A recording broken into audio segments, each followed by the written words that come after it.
national, all the issues, solid conservative, and just plain right. Well, yes, you heard that right. It's Ernie Yarbrough here live at Rightside Radio.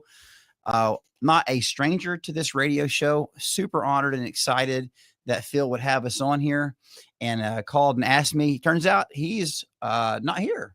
He's actually far away in the land of CNN. And so he's been honored and asked now on multiple occasions to go up there and kind of be Alabama's Scott Jennings and really take the conservative truth up there. And as my father-in-law would say, CNN being communist news network, but I'll leave that right there and see if we can bring some Alabama common sense and virtues and values up there in that land of crazy. So here we are today, Right Side Radio. I love coming on here, sharing my heart and vision. And so today we are going to, of course, as usual, hit off a triple dipper. We got several people calling in today, great voices, influencers, people with tremendous testimonies who are shaping the culture, doing amazing things. And so before we get into all of that, let's jump in. We got a triple dipper and an opening monologue, as you are used to hearing. So today our triple dipper is going to be Medical Freedom's March. We'll have an amazing guest caller in for that one. We'll be off the Federal Reserve as opposed to just off the reserve. Talk a little bit about what's going on with the Federal Reserve and interest rates. And then last of all, we will be doing revival of courageous pastors and laymen, right? Also another tremendous caller in, kind of Alabama's pastor, famous influencer pastor that God has set up, doing tremendous things in Alabama. So let's hop in there right now today and let's jump into this opening monologue. And it's entitled Men of the West and Building Again. Men of the West and Building Again. Now, there's a famous scene at the end of The Lord of the Rings, The Return of the King, when Aragorn, the long despised and overlooked king, leads the patriotic and soldier-hearted men of the West to the very gates of Mordor. Hopelessly outnumbered, yet they beat upon the gates of the Dark Lord and command that he and his eastern forces come out that justice may be done upon them. The courage, valor, and commitment to principle displayed in that scene is so incredibly moving and inspiring. Little did the Dark Lord or his forces know that their undoing was moving behind them at the hands of two small hobbits who were in their own courageous, soldierly, and valor-filled way carrying what only the overlooked, common, and everyday sort of man could carry. A ring filled with power and evil that yet carried less attraction for those two hobbits than the comforts, love, and connection to future generations found in the enjoyment of home and the community that surrounds it. Just before the ring was cast into the fires of Mount Doom and the Dark Lord and his forces were destroyed, Aragorn, not knowing how close Frodo and Sam were to accomplishing total victory in the destruction of the ring, gave this stirring speech to his soldiers. Hold your ground. Hold your ground. Sons of Gondor, of Rohan, my brothers, I see in your eyes the same fear that would take the heart of me. A day may come when the courage of men fails, when we forsake our friends and break all bonds of fellowship. But it is not this day, an hour of wolves and shattered shields, when the age of men comes crashing down. But it is not this day. This day we fight. By all that you hold dear on this good earth, I bid you stand, men of the West. Men of the West, building again. We know the rest of the story. The ring was destroyed. The West was saved. The orcs and goblins and dark evil were driven back into their holes or destroyed. Then some sail off into the havens beyond the far seas, while others, like Sam, come home, get married, start a family, and plant a garden. It reminds me of the end of another great movie, The Patriot, with Mel Gibson. After all the battle, all the bloodshed, all the losses, crosses, and magnanimous victories, the swamp fox finds the men rebuilding the new world, starting with his home. We live in a very unique time of history. We, no doubt, look back over the previous administration, and if we're honest, back over really throughout much of the previous century. And we can see a trajectory that has gotten us closer to Mordor than the free and flourishing shires of our traditional American homes and communities. A dark and twisted place that makes no distinction between girls and boys, that seeks to keep filth and perversion in our libraries, that diminishes the experience and abilities of the common folk for the expert, that seeks to push parents out of our schools and encourage children to disrespect and dishonor their parents, all while belittling the men in every joke and painting manhood, as Pastor Vodi Bauckham said, as nothing more than the three B's: the bedroom, the billfold, and the ball field. But manhood is so much more. Being a man of the West is so much more. How did we get here? And what are tools of hope to build with? Well, let's take a minute and think about, how do we get here? Really, there are a few ways that we arrived at this situation. The first thing is there were three major wars that wiped out much of the connecting bridges of multiple generations. The Civil War and two world wars wiped out so many American men and removed that connection, that bridge to the past, that root in the present, and that walk into the future that men provide. Those men, those fathers and grandfathers and great-grandfathers and brothers provide that root to that connection to the past, root in the present, and that walk into the future. And three wars, well, a lot of them were lost. Also, the Christian church in the beginning of the 20th century began to replace 2,000 years of strong and victorious view of the gospel as filling the earth, as fulfilling the Lord's prayer that God's will was going to be done on earth as it is in heaven, as fulfilling Matthew 28 when Jesus taught us to make the nations his disciples, thus creating this expectation that that would happen. This was all replaced with an end times view of escapism, rapturism, and a devaluing of the importance of the here and now. Christians began, therefore, to evacuate places of cultural, political, and economic importance. And of course, those places, folks, they don't stay in a vacuum. They were filled by evil men. But we also traded taking dominion of this world for God's glory and the good of our fellow man with an atheistic philosophy and worldview of life because we didn't know any better. Pastors no longer taught the Bible on politics, welfare, the family, and all the other areas that the gospel redeems and brings the life and wisdom of Jesus to. We then accepted the lie of neutrality, that neutrality is even possible and desirable in arenas that inherently rely on somebody's moral worldview, only to find out that neutrality is a myth and a Trojan horse to invade Western Christendom and Western civilization to replace the worship of God with the worship of man. And the result? Well, the result was more people died in the 20th century than in the previous 19 centuries combined. We traded the Teddy Roosevelt expert for the ivory tower of self-proclaimed demigods. Teddy Roosevelt said, hey, not the critic accounts. It's the man in the arena with the blood on his hands and the dirt on his face, right? Not the self-proclaimed demigod, but the man doing the thing who has the education and the wisdom and the learning for sure, but the application, the sweat, the blood, the tears, the know-how, and putting those two together, because then you never forget the purpose of the learning was the application. The full-orbed implementation of wisdom is understanding and knowledge applied in the situations of life for the common man and the common woman, the common boy, the common girl. As G.K. Chesterton said, nothing more remarkable than an ordinary man and an ordinary woman and their ordinary children. So we see the fruits. We see how we got here. Wars, church replacing victory with escapism. We traded taking dominion with really atheistic worldview because nothing was preached about and taught. We traded the Teddy Roosevelt expert for the ivory tower demigod. But we can see Mordor. But there's also a stirring in the sons of the West. God is at work. Men and pastors are seeing and finding their courage and will to fight again and to stop being the doormats for woke shoes to stomp on. What are some tools with which to fight? Very quickly, here's 3 tools that we can do today. We can live them out and we can talk about them. We can share them. Number 1, we can reject the lie of neutrality. The idea that any education system, law system, economic system, or social work isn't rooted in a religious worldview. That's a hoax, a lie, and a farce. Evolution, atheism, and humanism are all a faith system boasting a source of right and wrong, a plan for mankind, and a future state of better. When anybody teaches our children about where they come from, who they are, and where they're going, we are teaching a system of morals, values, and ethics.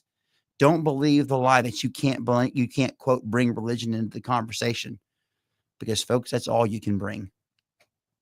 You find a society's source of law, you found its God. Number one, reject the lie of neutrality. Number two, get married and have children. Celebrate family. Turn away from the poison that has infected much of even the church, that seems to be shocked at the idea of what was normal just in my dad's generation, 4, 5, 6 kids in a family. Now, does this mean that we'll have to prioritize selfless sacrifice, delight in others, commitment to helping little people, family devotions, church attendance, teaching the Bible, creating a thriving home, and showing your children how to? It does. And in fact, this alone has been the only Western force, coupled with a clear and powerful preaching of the Bible, that has stopped, defeated, and turned back the woke mind virus of communism and every other ism that seeks to turn our home, nation, and Western civilization to ashes. And last of all, we have to reject the lie of neutrality, get married and have children, celebrate family, and 3, recover manly courage. Our society has more than enough of cultural, political, and spineless geldings who have had their manhood castrated at the altar of feminism, totalitarianism, and existential abandonment to pleasure and ease. The good news is that, unlike actual castration, manhood in these areas can grow back. Like Samson of old, our hair can begin to grow again. We need men who love the word of God, men who fear God and who fear offending God and who fear nothing else. Men who have a hobbit-like love of home and community, so their courage protects them from evil threats and their love protects them from evil bribes. Men who despise the offer of money or power for the Esau-like prostitution of their birthright, and who find the love of wife, children, and community far more than the lie of short-lived greed and indulgence. And that, friends, after all, is the right side way.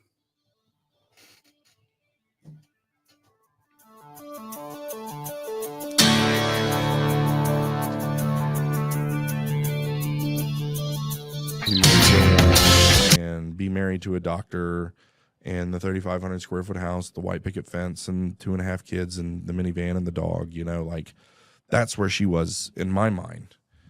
And that's not where she was. And she wrote me back and she said, Ryan, I'm actually in Alabama. I got married and had a son, and my husband and I got divorced. And so she's living in Alabama with her son as a single mom. That's the letter that I got back. I'm like, holy cow. Well, in that letter, she's like, I just got saved 6 months ago. So I've been saved for 9. She'd been saved for 6. And so we just started writing, writing back and forth about what God was doing in our lives, what the preacher was preaching on, what, whatever. And then she would send me Christian books, and we would read the book together, and then we'd write what we were like reading, and then we would send. It was a really interesting way to. How long between letters? It depends. Like you'd send it, it could be 5 days, it could be 2 weeks. Like the post office is, but it was sometimes, like if you sent it Monday, sometimes they got it Friday, but usually it'd be the following week. Yeah. It just depends. Yeah. And, but it was interesting. And it's like, we were like finishing each other's sentences, like through written mail, which was really interesting. I thought that was pretty cool. And there was something else I wanted to say that had to do with the snail mail. Oh, I know what it was. So, because she had a son, and we had kind of talked about, well, okay, so we've reached this point where it certainly seems like there's a spark that is here that didn't exist when we were kids, but my stock cannot get any lower. Okay.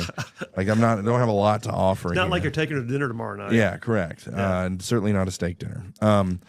And so I'm feeling like something is happening, but when I was like a football player that everyone liked, I couldn't get her, but here I am in prison. Like, how's this going to work? But I just said, okay, I'm just going to roll the dice. And I wrote her and told her how I felt. I said, I feel like God's doing something between us, sent it. And it took extra long that time. What year are we in right now? So this would have been 2011. Okay. December of 2011, I think, yeah. No, December 2011 is when the first letter happened. Yeah, that's right. Maybe it was 2010. It might have been December of 2010. I got saved in December of 2010. So you're in somewhere between 2010 and 2011, somewhere in there. Gotcha. Yep. When we first start writing, but then we write for about 6 months, and then I tell her, maybe it's 4 months, 5 months, I say, hey, this is how I feel. she writes me back. This was one of those ones. So it took a week for her to get the letter, probably a week for her to write her letter, another week for me to get the letter. Like it was a long turnaround, and it probably was exacerbated by the fact that I'm sitting here with all my hopes and dreams wrapped up in what this letter is going to say when I get it, right? And they call my name at mail call. You've been in the military, you understand mail call. It's a fun time when they call your name. It's not as fun when they don't. I would say. Yeah, and they called my name, and I was like, ooh. And I saw it was from Christina, and I was kind of like, oh, God, you know. And she said, Brian, I feel the exact same way. Whether you get out in 10 years or 10 days, I'm going to be here waiting for you. Whether, you know, I know God wants me to be with you. I'm just like, what? You know, unbelievable. And she is and she was. And the funny story about the book she would send me, so after that letter, I don't know, 2 weeks goes by, and I get a book in the mail, and I open it up, and it's like a book on co-parenting for like how to be a stepdad. And my buddy Holy cow. my buddy Richie looks over and he says, that looks pretty serious, man. You might be in for the long haul. He says, that's commitment there. You said unbelievable a minute ago. It actually is. It's so unbelievable it has to be true. Yeah, You correct. know, I mean, it's just, and it's so funny. So I told you my dad's not a believer. Yeah. So here he is, his son, who was in the pit of a prison with no hope of ever getting out, okay, not only is out now, but he's married and has a healthy family and is now the CEO of a multi-million-dollar media company, and on and on and on and on, okay? And I'm like, Dad, how does that work without Jesus? And he says, well, son, you finally started doing all those things I told you to do. Oh, well, I said, you're right. Okay. Ding, ding, ding. You got it, Dad. But I said, okay, explain Christina. He said, son, I can't explain that. I said, I was going to say there were so many things. In fact, I was going to interject, but I didn't want to stop your recitation of the story because I didn't want to interrupt those facts. But Yeah. but there, like the big black guy who sat next to you the morning you got saved, his name was what? Ramon. So mine wasn't quite near as dramatic, but it was very similar. I mean, I was a messed up kid, but we started going to church because I live with my dad now. Mm-hmm. And my dad had what I called the thundering velvet hand. I mean, my dad was 6'4". He was the Army lieutenant colonel. He was the Vietnam vet. And if he said do, you just did. Yeah. He also was quick to tell me he loved me, had a different level of discipline. We had a household, that kind of thing. Yeah. But I'm going to church, have no idea who this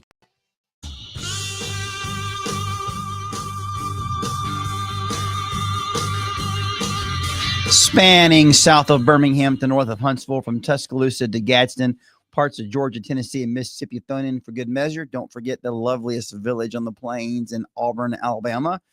This is Ernie Yarbrough filling in for Phil Williams live from Rightside Radio. And we are thrilled to be back here after our opening monologue, which we spoke about men of the West and building again. And part of that important structure is freedom. Freedom to make choices for ourselves and our families, freedom to make choices for our medical health and our medical freedom based on what we need with our doctors and our families, without forces at work that are taking those freedoms away and seeking to use medical issues as a force of lever to strip us of our autonomy over even our own bodies. It's an important topic. As you know, I have pre-filed as state legislature. I have pre-filed over the years and pre-filed again this bill that is now called the Alabama Right to Refuse Act that would protect individuals and Alabama businesses from medical tyranny, would give them medical freedom, and just make sure that, hey, that decision, that's between the individual and the doctor, and let's leave it at that. And so with me today, I'm honored to have on this phone call, both for this next about 5, 6, 7, 8 minutes here, and then after the break, we have a good friend, a dear friend of mine, Jody Meschuk. Jody, welcome to Rightside Radio. Hey, Ernie, thanks so much for having me. I appreciate it. For sure. I'm delighted to have you on. You've been a huge inspiration to my family, and obviously how we've become friends over the years and through different platforms that God has given you to stand for this issue, and even drew the ire and the attention of the Rolling Stones, the online, I guess, article, journal, whatever. And so we'll get to that funny story. But before we do, just maybe take a minute to introduce yourself, who you are, what kind of, why medical freedom became this kind of platform and why it matters to you in the context of who Jody is.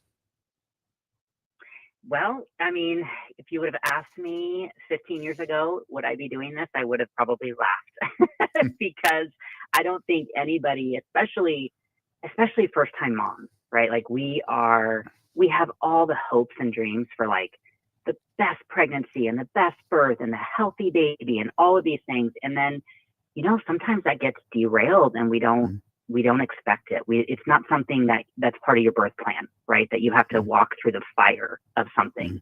And so that's really where I found myself about 15, 16 years ago was, having my first newborn child and just really trusting the system, trusting it that, gosh, if I go to the pediatrician, they're going to tell me the truth about everything. I can inherently trust this pediatrician, or I can inherently trust this OBGYN to not lead me astray. And of course, they're going to like have every bit of, perfect information that I'm going to need to have a healthy baby and to have this wonderful, new path of motherhood.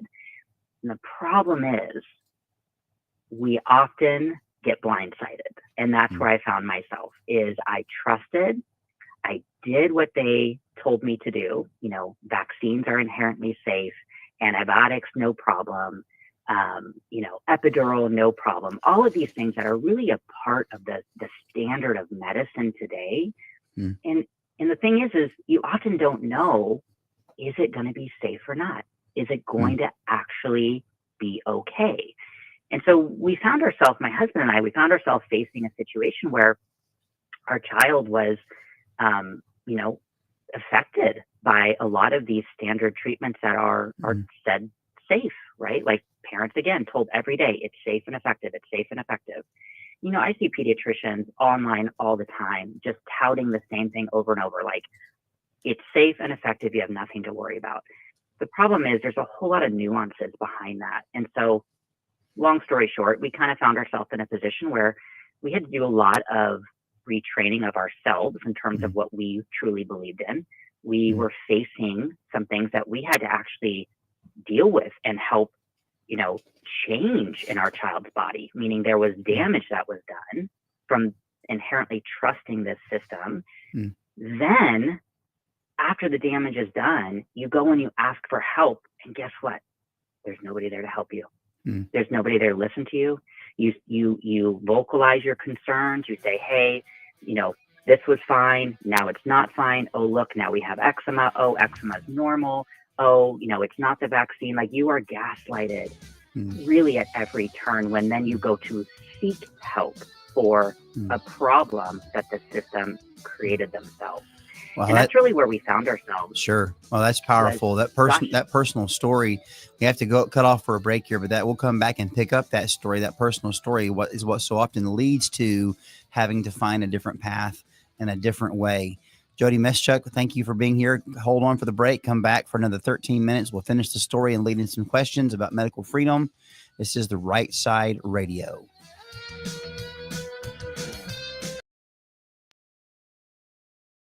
But I'm sitting there one night on a retreat, and the senior sitting next to me, I'm in 7th grade, and the senior sitting next to me named Mitch Schaefer, I still remember him, and I just, sort of like you, they had an invitation. I had no idea what was going on, but it felt like something I needed to be a part of. Yeah. And so I actually looked at Mitch, kind of like you looked at Ramon, and I said, what's going on right now? What should I do? What do you think? And he said, I think if this is something that you're feeling right now, you need to go down there. And I've wondered many times, what would have happened if I hadn't sat by Mitch? Yeah. It's like God knows what he's doing. No way of knowing. Yeah. Because in my book, at that point, as a 7th grader, I'm sitting next to a senior in high school. It's like God, Jesus, Mitch. I mean, that's kind of the order of precedence here. Yeah. And I'm sitting next to number 3 in line. And so I asked him, had I been sitting with one of my 7th grade knucklehead friends, what would have happened? I have no idea. If you hadn't been sitting next to Ramon, would you have asked the question of the next guy? I don't know. No way of knowing, but God puts people in your life, in your path, just the right time. Your mom did a Facebook page of all things, which I'm sure was a thing. Maybe that was something you learned that other people were doing for but the fact that she did it, and then Christina, who, by the way, you're married to, And by the way, you have 7 kids. Correct. You're not just co-parenting your stepson. You're co-parenting all of your kids. Yeah. I've met your stepson. He's a cool kid. Amazing. Yeah. All right. We got to flash forward a little bit here, just for essence of time. But you did get out, and you went to a halfway house, if I recall. Yeah, it was an intense behavior modification program, most intense of its kind in Denver, Colorado, called Pier 1. Yeah. But it functioned as a halfway house. Pier, what was it? Pier, P-E-E-R, Okay. 1, the number 1. All right. Not the furniture store. Different. No. Yeah. You're not buying like bing bag chairs there and stuff like that. All right. No. I remember hearing you say, like you said a moment ago, that this was the most intense place you could go, that a lot of people didn't want to go there, but you did. Mm-hmm. But it also expedited opportunities for you to move forward, right? Yeah. And then you asked Christina to marry you, like on the porch of the halfway house. Yeah, with this ring. That's super romantic, dude. Yeah, I'm a hopeless romantic. What could I say? But yeah. So the question that everyone's going to ask at this point in the podcast is, how long were you in? 5 years, 2 months, on a 16-year sentence. 5 years, 2 months. I was eligible to put in for a halfway house. Boom. Right. I never would have got accepted to a halfway house with my crime and criminal history and how much time I had, except that I put in for this extremely intense behavior modification program, and they're like, "You want to go there?" Would you have gotten it if you'd had that crime of violence attached to it? It would have been 5 years, 6 years later. So if I would have got the 15 with the crime of violence, which was what I ended up negotiating on, I probably would have done 8 or 9 years before I could have went to Pier 1. Okay. Wow. Yeah. So it would have been about twice as much time. Everything stacked up. Yep. All and right. so 5 years, 2 months, the way that it works in the Colorado prison system with their time is on a 16-year sentence, they cut it to 8, and that's your parole eligibility date. So in 8 years on a 16, you're eligible for parole. And then on a nonviolent crime, which is why that sentence enhancer mattered, 19 months prior to your parole eligibility date, you're it's called community eligibility, which is to a halfway house. So 8 years, then 19 months before that, halfway house, and then that actually comes towards you with earn time. So on a 16-year sentence at 5 years and 2 months, that's your first eligibility to get out.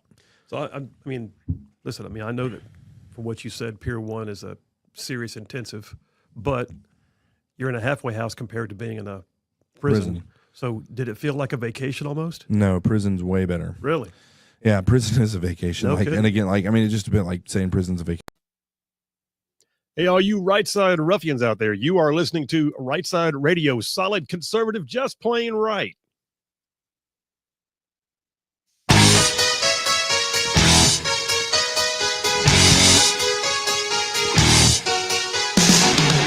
And we're back. Ernie Yarbrough filling in for Phil Williams, Rightside Radio, covering all of North Alabama, solid conservative and just plain right. We continue with our special guest, Jody Meschuk, on the line here. I had to cut a little short there in the previous segment because, well, I got wound up in the opening monologue, but you know what? It's good for a man to get wound up about something that matters, I suppose. So Jody joined back with us here and would love to hear you continue to tell your story about why medical freedom means so much to you. Yeah, just kind of going back to what we were talking about before.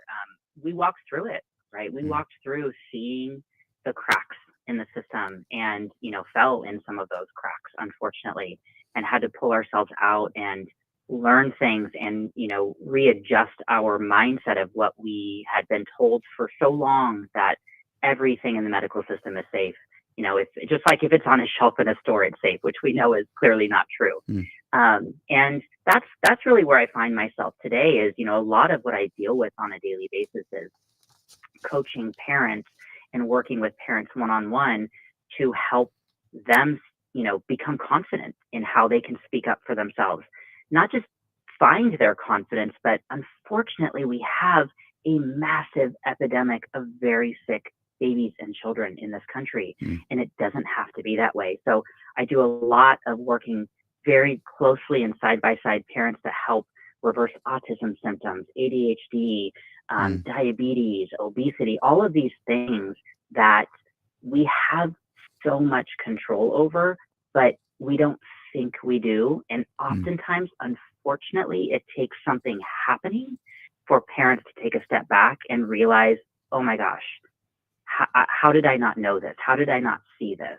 So that's really what I do on a daily basis, is walk beside parents and help them not just find their confidence, but help oftentimes find a different path of healing for their children, things that they've never been told before, or that they were gaslighted on over and over in the pediatrician's office. And it's incredibly important to me that parents understand that they have a choice, because I never thought I had a choice. And I'm not the only one in that position. There are millions of parents in that same position. Take, for example, the horrific mandates that they have in place in California with vaccines.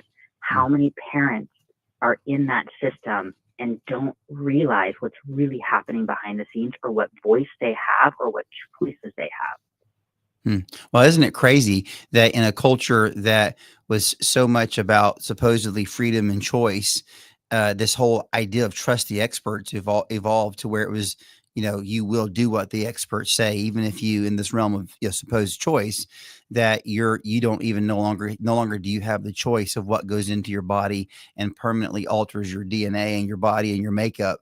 And not only should you trust, but you must trust and do what the experts say. It kind of reminds me of a quote by C.S. Lewis, where he said, "Of all tyrannies, a tyranny sincerely exercised for the good of its victims may be the most oppressive. It would be better to live under robber barons than under omnipotent and moral busybodies." And so, how true that is. And so that's like, even though the evidence and the evidence of the common man, the story of vaccine injuries, the story of, really behind it all is not being so much pro or anti-vaccine, but it's just like, hey, let us make the decision, right? Let parents make the decision. Let individuals make these decisions for their health and for their bodies and for their families.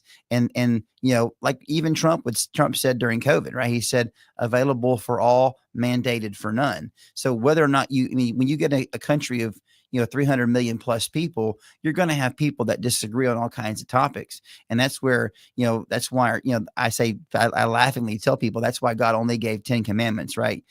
And so outside of those basic 10, there's a lot of room for diversity and choice of things that you believe in or want to try, because your people's health is so different. People's financial situation is different. And yet it's like in this realm of supposedly the experts and the pro-choice crowd or whatever, that was the last thing that they actually wanted. And we saw that in COVID. And I think, your story is important because it's not just, some of the legislation that's evolved has said, okay, well, we're going to apply this to the COVID vaccine. Well, that's great. I'm glad to have something, but I think it needs to expand beyond all of that, because these problems and issues were in large degree there before COVID, and the COVID vaccine, because it was so universally forced, just magnified probably on a percentage scale what was already there. And that is, people need to be able to make these decisions for themselves. And that's why, I think, and that's why I had this legislation I pre-filed, that we need to remove in Alabama, obviously, since I'm only at the Alabama level, we don't need to be having vaccine mandates for individuals or businesses. We need to make things available and let science take its course in the truest sense of the word, right? The scientific method, right? It's observable, it's measurable, it's repeatable, but with the freedom to ask, the freedom to make your own decisions. I thought about you today because I saw this exciting announcement that RFK, in regards to mRNA vaccines and just letting the science and the true reality of things speak for itself. What do you feel like? How do you feel RFK is doing, and what do you feel like is so important maybe about this most recent decision about the mRNA vaccines, and maybe talk about what RFK is doing there? Well, first of all, I think it's quite interesting that it is, finally sort of coming full circle, right? We have to always remember logic is fast, science is slow. And this is a perfect example of that. And not only science is slow, but science is flawed. And it's fundamentally flawed when you have money behind it in terms of profit from big pharma. And this is what a lot of parents don't understand, is that, aside from the mRNA, which I'm very grateful that, this shift has finally come about, because, hey, there was a small group of us talking about this in 2020, and we all got deplatformed on the very same day. Yeah. Who deplatformed us? That's the question. Who deplatformed us on the exact same day, all of us at the same time? And then we weren't allowed to create any other social media accounts because they wouldn't allow us to, right? So what are you hiding? And that's the problem with flawed science. Bought and paid for science. What are you hiding? You know, what is not being fully shown? And also, it's in many different scientific studies, there's a bias. They're looking for one particular thing, but there's other things that are happening that they're not looking at, right? So with RFK, you know, I remember I interviewed him back in 2020 when I was part of Health Freedom for Humanity. And, you know, I had this moment when I was interviewing him and just thinking, gosh, something's going to happen. I don't know how many years it's going to take, but something's going to happen. And here we are 5 years later, and it's like everything's being turned upon its side. And I think it's hard for society to grasp the fact that they've been duped, right? You get so much by fearing people into something. When you start to fear them into, you're not going to have money, you're not going to have a job, if you don't do X, Y, or Z, your kid can't go to school, all these fear tactics, that's not science. That's not real science. That's not real public health. So while I think this is a really good first step, I think it's also sending shockwaves through people who are really looking for true news, like not altered fake news, but looking for true news and facts that, oh my gosh, why wasn't I told this? Yeah. Why wasn't I given full informed consent? And so, you know, it's a good step forward. I think there's a lot more that's probably going to be coming. And I think the first wave of it is really more of, again, the humanity response to this, because COVID affected everybody. Yeah, Almost for everybody sure. across the world. For sure. No, in fact, in COVID, you know, I've mentioned earlier a funny story. Maybe take a minute to share that story because, you know, I tell people, I laugh. You know, COVID, you know, as if I needed any incentive to be more patriotic and rebellious to tyranny and oppression. COVID, you know, I started buying hats, T-shirts, patriotic rings, you know, wearing it out, wearing them out in public, having conversation, didn't care who heard me, raised the flag, you know, burn the ships, whatever. I just had it, you know. In fact, that was a big reason why I ended up running for office, was because of, you know, people in places of power saying things, even in Alabama and locally, saying things like "get the jab or lose your job," and couldn't believe it. But maybe take a minute, tell that funny story about what happened with you and Rolling Stones. Oh, there's so many, Ernie. Oh well. I mean, listen, you know, like I think of years ago. Well, first of all, they went after me just for standing up against what was happening in COVID. Sure. And no skin off my back. I've had that happen for 15 years because I have spoken out very boldly in terms of the flaws in the childhood schedule and just being able to see things from a logic perspective. Again, always think logic and common sense over science every day. And I realize that that's like really a big statement, because what are we told? Trust the science, trust the experts. No, you need to trust yourself. You need to trust your gut. You need to trust your intuition that God has given you, that mother intuition inside of you. God has literally placed that inside of you to protect your baby. If something doesn't feel right, it's not right. And so I've had that happen for many years. But yes, Rolling Stone decided it would be super fun to go after me, which I always say, hey, no bad press, right? Right. But just continue to get my message out there. And if there's one or two more families that I can help, and my mantra to myself when I wake up every morning is, I want to save all the babies. How can I save all the babies today? And I really, truly mean that.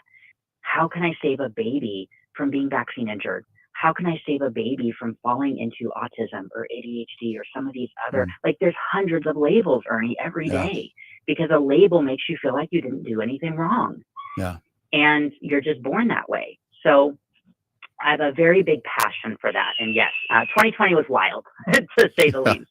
Yeah, I mean, you could really say thank you to some of those liberal publications and news outlets for helping build a big platform for you to share this. I mean, it's true. I mean, and that's what I appreciate. RFK is pointing out that, you know, there's this explosion of things that are not normal and they're not healthy, and then we're just told that we're just kind of like this cultural pseudo cultural message or whatever that's just like kind of like just accept it, get over it, and, you know, here's pills, or here's something that you can just take for it, here's something else for that, or just, you know, this entire programs are created around taking care of these poor, you know, these injured children as if this should just be a normal growing part of society. And the truth is that it's preventable. It should not be normal. But that's what happens, right? When you create a culture where you have these, as C.S. Lewis said, these omnipotent busybodies, these, people who are these omnipotent moral busybodies who create this culture where they know better. They're going to tell you what to do.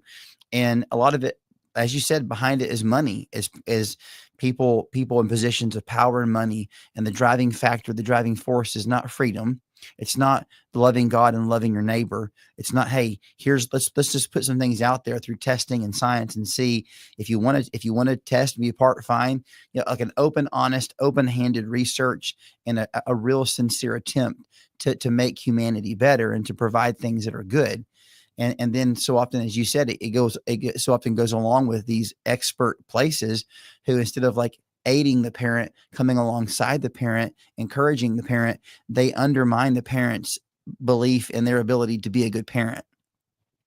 And that these other places are a necessary crutch for your natural incompetence, when in reality, and that's why I think people don't understand Trump, or they get mad at Trump. The liberal side, that he leans into that common sense, finger in the wind. This doesn't make sense. And whenever the quote unquote learning or the experts are divorced from what's going on in the real world and the blessing of the common man, the common woman, the common family, he's like, no, we're going to go the direction that I know. I'm going to do this, and I'm going to watch for the change in the real world. Right. And that's how and then they're like, oh, we just can't believe the markets. And this is actually working. And once again, the experts are confounded and dumbfounded. Well, the reality is because, it's really a matter, I think, of which group of people you're serving. And when you really serve a particular group, it's cause and effect, and you pay attention to that and you monitor that. Well, Jody, if people wanted to get a hold of you and wanted to follow you on your platforms or know more about your story, how would they do so? Yes. So, they can find me on social media at the Warrior Center. Mostly I'm hang out over on Instagram because I don't really love Facebook so much.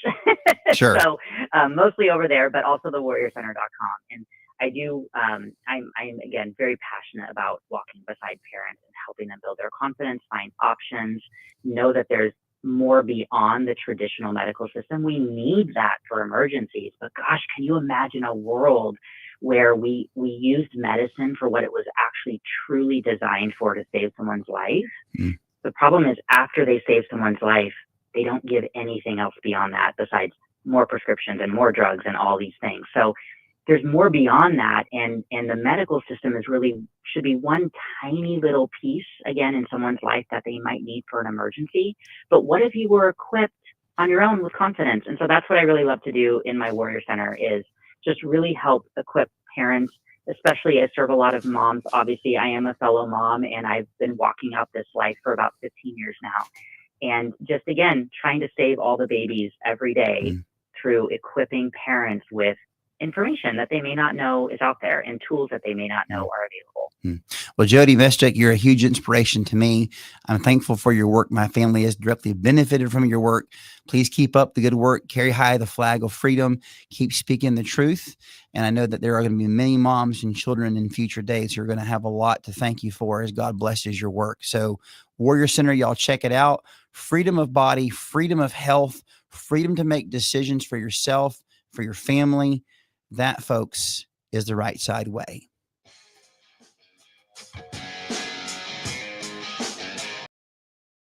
It's not a good one. But from a standpoint of, like, as a man now who has, a wife and children, and runs a company and has to make payroll and like all these type of things, like, you don't have that in prison, right? So it's different. It's like, yeah, you could get stabbed. That's not great. But like, if you know what you're doing, you're probably not going to. I mean, you can step on a landmine, but if you know your way around, you kind of learn how to do time. You can avoid the pitfalls and stuff like that. There's no responsibility, right? And so you're not burdening or shouldering any responsibility. Wow. Well, what makes a man what he is the weight that he carries on his shoulders. That's how you develop gravitas and become a man. And so I was never going to become a man in there. I did learn a lot. It did shape and mold, and I had to deal with things or whatever. And it was very good. I think it was good that I went there because it helped me become who I am. But my goodness, like when I first started like being a parent and being a husband and having to work and pay bills. Wow, yeah. I was just like, oh my God, send Real me life. back to prison. This is insane.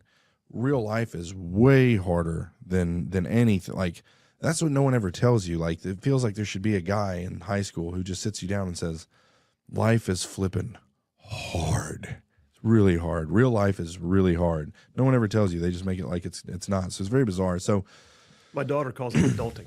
Adulting, I correct. remember one time she called me because this adulting thing sucks. It does. That's why so many people aren't doing it anymore.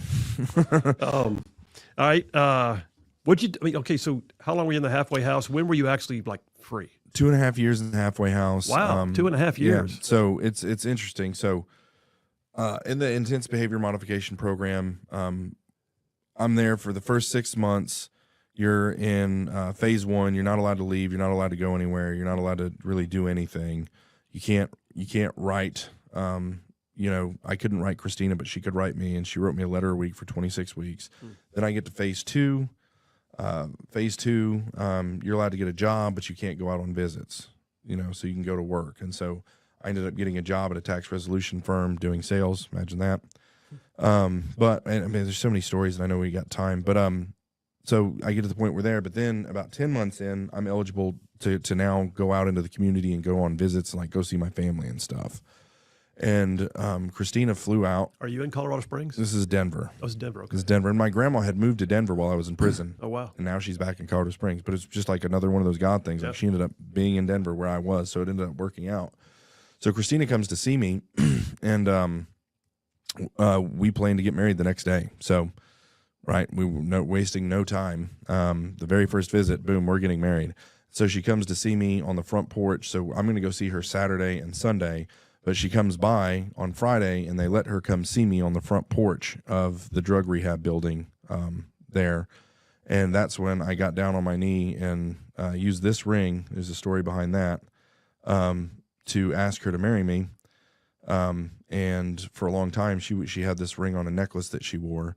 But I got into a bad situation on the Coosa River kayaking one time, and my wedding band disappeared. And so now I wear this $4 ring that I got. And the reason I got it when I was in the halfway house, Christina's in Alabama. We're 1,500 miles away from one another. Yeah. And I'm a good looking guy, Phil. I don't know if you know that. I'm a good looking guy. And so I had to just like, keep these women off of me. And I said, you know what I need? I need a ring to make it look like I'm married.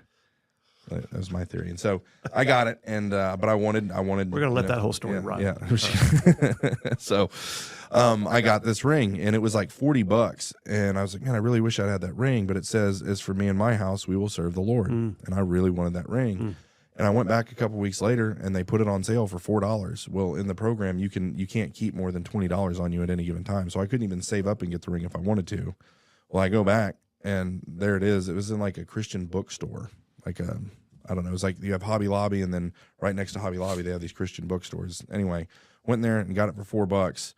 And that was the one that $4. Okay. And this is what I proposed to Christina with, and then now it's the ring that I wear. And it's one of my favorite scriptures. As for me and my house, we will serve the Lord. Joshua most 24, important. 15. That's it. Most important. We got that engraved in the sidewalk in front of our house. Amen. Dude, I mean, we could stop right now, and that's enough of a story. But there's a little more story. There's a lot. Quite a bit. We're good on time. Yeah, we're good. You're going to stay right there till we finish. Okay. All right. So, what'd you do for work? You get out of the halfway house. You and Christina are now married. Did you go straight into sales? Because I know you met a guy named Lee Habib at some point. You're doing radio, and that's where you were coming out of that when I met you. Sure. But what were you doing the whole time between? Yeah. So in Colorado, was doing tax resolution sales, going to church, met a guy who was in media at church that mentored me. His name's Tim Moranville, and his wife, Beth.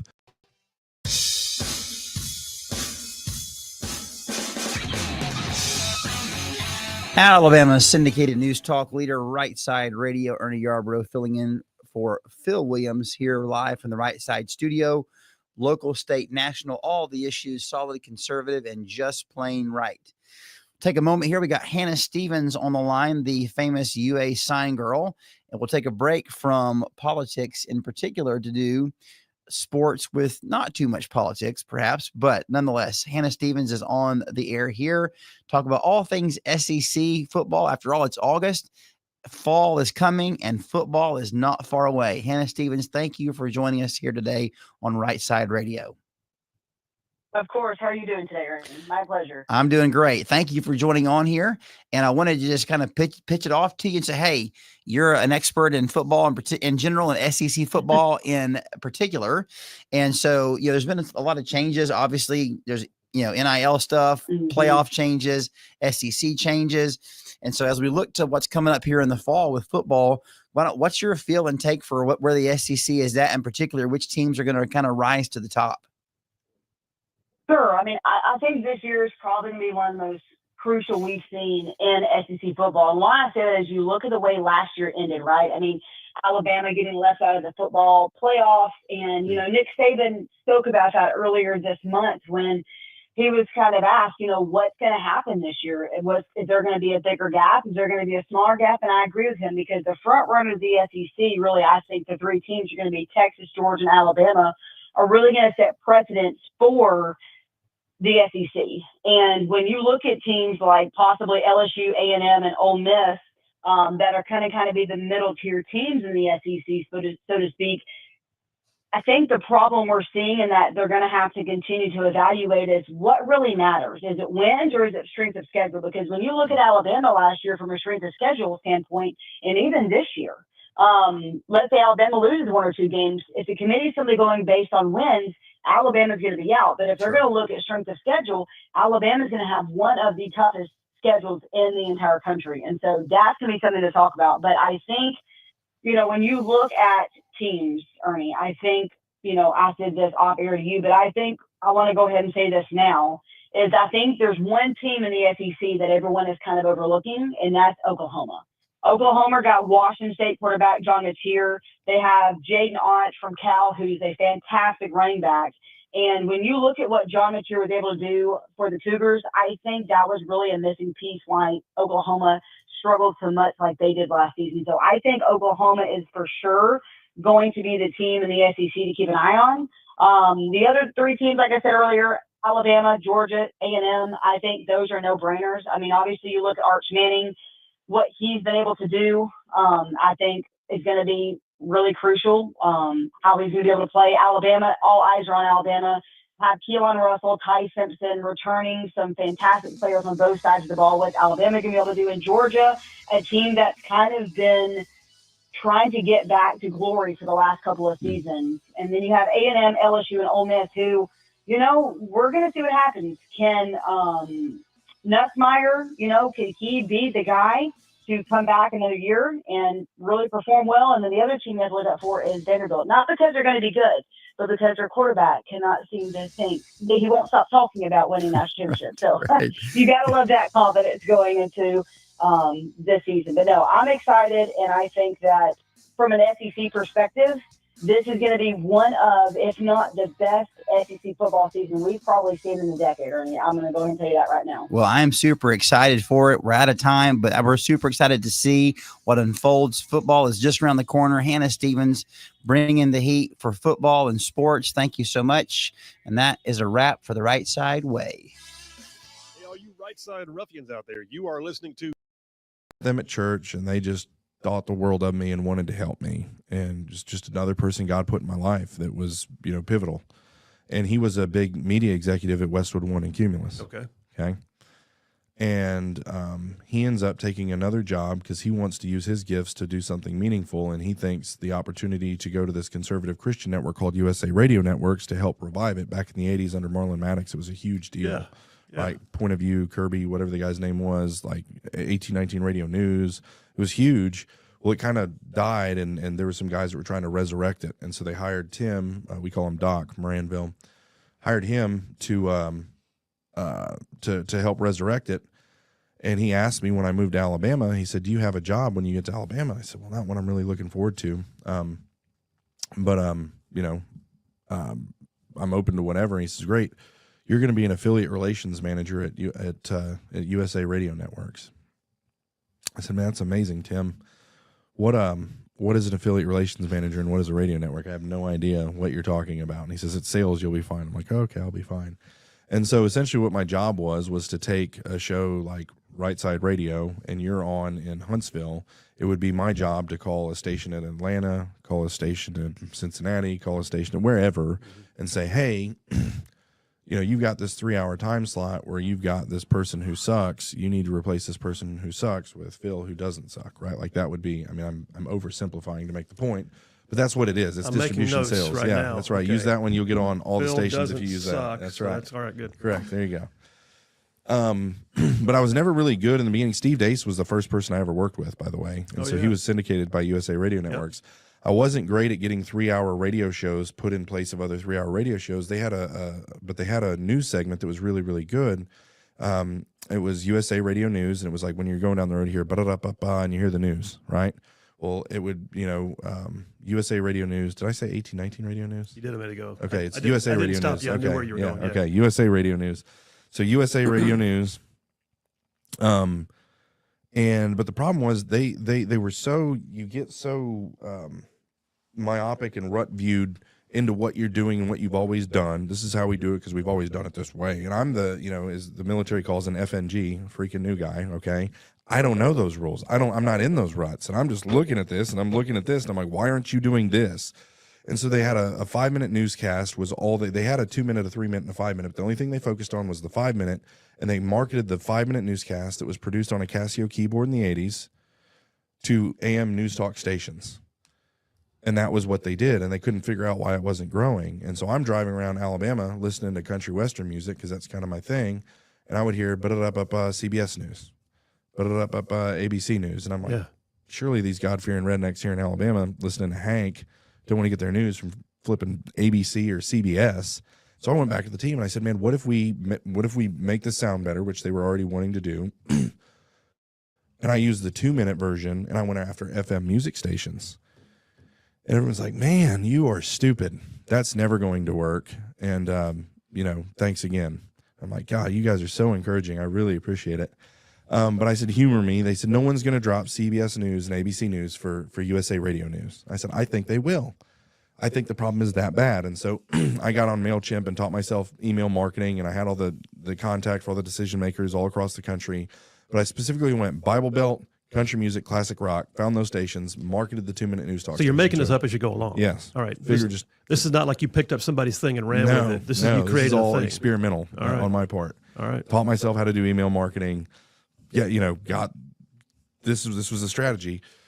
And so I sent it out, and MailChimp or email marketing, whatever it is, it tells you, so-and-so in, Missouri opened this 3 times, so-and-so in Alabama opened it 7 times. Okay, that guy's interested.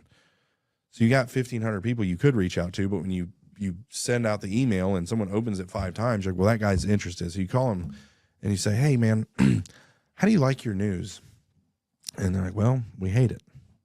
Like, oh man, that's terrible. CBS, like, what, tell me about it. He goes, well, we like being the CBS affiliate and everything, but at the end of the day, I got 15 angry rednecks calling me I got liberal trash pumping out of my airwaves and I can't take it anymore. And I'm like, yeah, man, that's horrible. I think I can help. Take a listen. Well, I already listened to it. And he goes, what does it take to sign up? I'm like, just sign the contract and we can start tomorrow. I have more than once been doing my radio show and had a listener text in and say, you just said something and the news came on and controverted it. Yeah. We need to get 1819 radio news on WVNN. Probably do. Talk 99.5 carries it. Blue Water carries it. Sean Sullivan carries it. Why are we not? Yeah, I don't know. Dale, I know you're watching. So, anywho, so yeah, that was my big launch into media. Yeah. Is I had this idea, I executed it, it exploded, and again, like it's like me, I. That's not what you need to hear. God, and I'm not saying like God came down and like split the, but like I stumbled into it. I didn't know what I was doing, and it was like, maybe I should try this, maybe I should try that, and it's like You're God probably just better off not knowing what you were doing. correct, exactly, and God just continued, and like some of the first deals that came in, they were huge stations I had no business talking to, and when I signed it, the network was like, I can't pay you commission on that. It was based off AQH, average quarter hour audience. And I just got a station. I was getting paid $1 per point. And we're pulling in like stations with 200 and 300 AQH. So they're like, here's $200, here's $300, whatever. I had low salary. Brought in one that had 14,500 AQH.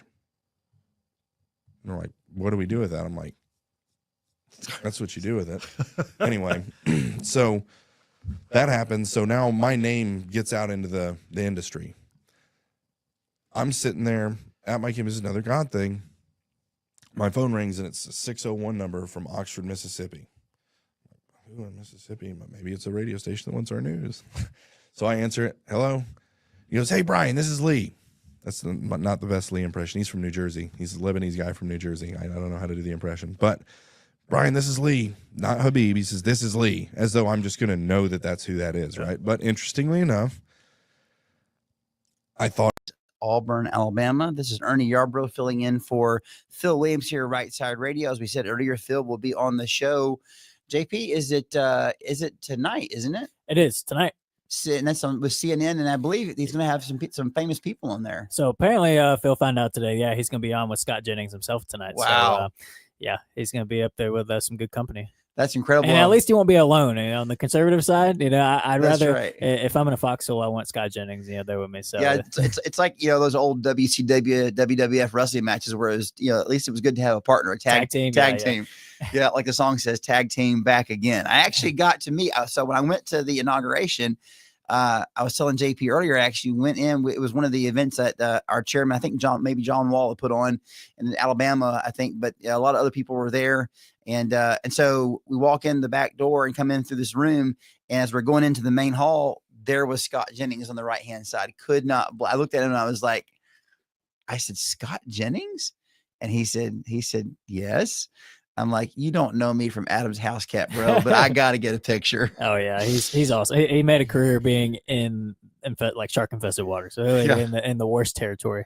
Yeah. He's like news talk for like bounty hunter. Yeah, that's true. Yeah. I'm looking for, I don't know. Phil said he hadn't heard who the liberal is going to be on the panel, but last time he was up there with Anna Navarro from The View was sitting right next to him last time. So I wonder if, I don't know if they'll bring Rosie O'Donnell over or somebody like that, but I'm looking forward I don't know, but I'm here for it. Yeah, I am too. Just bring it. I got my popcorn ready. What do you remember what time that start kicks off tonight? 9 p.m. Central on CNN. That's CNN Nighttime with Abby Phillip, I believe is the name of the show. Yeah. But yeah, 9 p.m. Central. Awesome. Well, it'll be probably one of the maybe the first time in my life that I've Googled how to watch CNN. Yeah. No, I'm just kidding. So, we're so happy and proud for Phil. Obviously, it's so cool. And with him being on there with Scott, I cannot wait to watch that. I am definitely going to be teed up for that one. So, well, good deal. Well, let's kick in here to our second of our triple dippers. So in our first hour, we considered the March of Medical Freedom with Jody Meschuk. If you didn't hear that, go back, get a chance, check it out. Check her out, the Warrior Center, especially she's on Instagram. But the second hour, I want to kick off with this triple dipper. I want to talk about off the reserve, but it's off the Federal Reserve. And so obviously, we've seen this thing here. There's this news, there's this thing in the news about Federal Reserve doesn't want to lower rates. But, even behind that, we see there's been all these places, these activist judges, these other parts kind of embedded into the government where they're just trying to make a living out of giving Trump a hard time. There's like this undercurrent, this undertow of these different agencies and embedded, I don't know, agents, for lack of a better word, that are obviously seeming to work in cohorts together to really try to undermine and stop a presidency that really has such tremendous momentum. And it's really been fun to watch Trump work, because it's like no matter what they try, he just does such a tremendous job, whether it's, hey, you know what, I'm going to confound the economic experts with tariffs. And we're going to bring in and land all these investments. I mean, my word, how many times have we turn around and we say, hey, there's another 200 billion, 400 billion, just in recent news, $600 billion Apple over the next few years, investment, manufacturing, jobs, all of that coming back to the U.S. Because again, as we were talking about in the previous hour on medical freedom, Trump has got his eyes on the actual prize, right? And that prize is the blessing, the freedom, the prosperity of the average American, right? He's there on the social moral issues, common sense and gender issues and DEI issues, but then also on the work and financial side of things. He's like, no, we're not going to judge the economic strength of our country, right, based off of the fact that 12% of Americans even, do Wall Street and stocks and so forth. The average American, That's not even related to his life. That's not even related to his everyday struggle. He wants to know, hey, do I have a good paying job? Is the job market out there for me to go find a good paying job? Can I pay my bills? Can I save some money? And can I provide some nice things for my family, some opportunities for my family so that I can make a difference for those that I love and care for? That's what Trump is focused on. And I think he's doing a tremendous job. So obviously one of the battles in this situation, one of the frustrations or the things that, and I'm confident by the grace of God that Trump will find a way to navigate that. He's putting pressure in all the right places, just like with Israel, just like, with the bombing, and then he put pressure on Israel. Hey, don't break the truce. Hey, companies, here's tariffs. Do what we say. We're the largest customer. Customer is always right.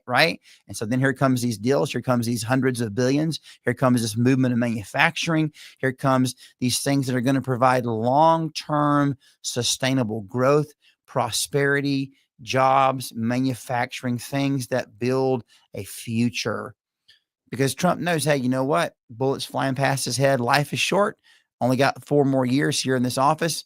So let's set it up for long-term success for the American people.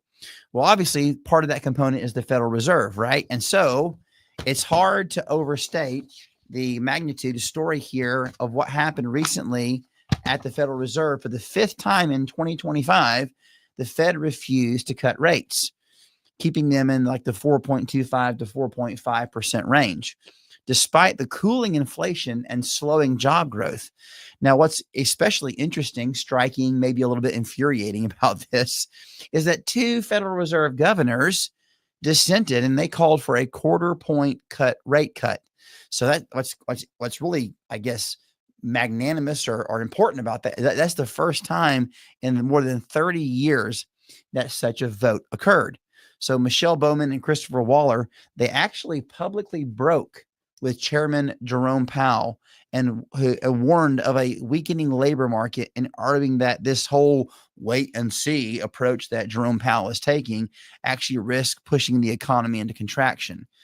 And so, you see in recent months, because of this situation, the American public has been subjected to really a dangerous charade. The inflation fell to the Federal Reserve stated 2% target in May, but Powell continues to drag his feet.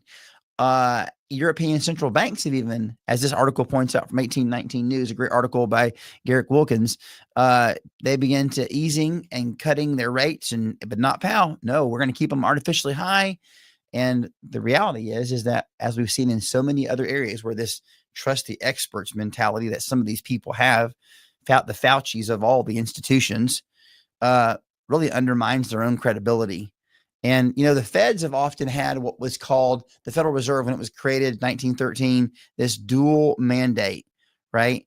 And so this dual mandate was not only to provide price stability, but maximum employment, right? The Federal Reserve has this dual mandate, which Congress established, right, to make sure that the Fed focuses on price stability and maximum employment.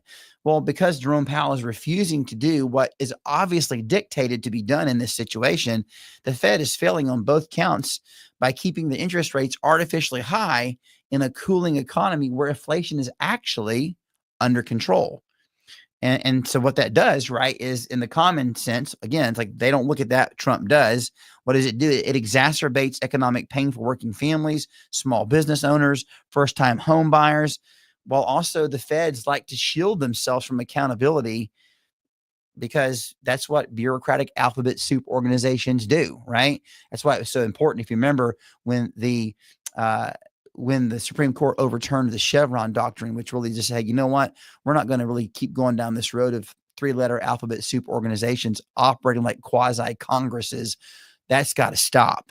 Well, this structural problem, obviously Trump's been calling, you've seen the interviews, maybe the live where Powell and President Trump are walking and they're talking about this building that's over budget, and Trump's just calling him out, telling him it's a terrible job. He's been calling for Powell's removal. In fact, under the Federal Reserve Act, the chairman can be removed, for a cause, right? Which is a statement that has to do with the fact that they're really failing at their job.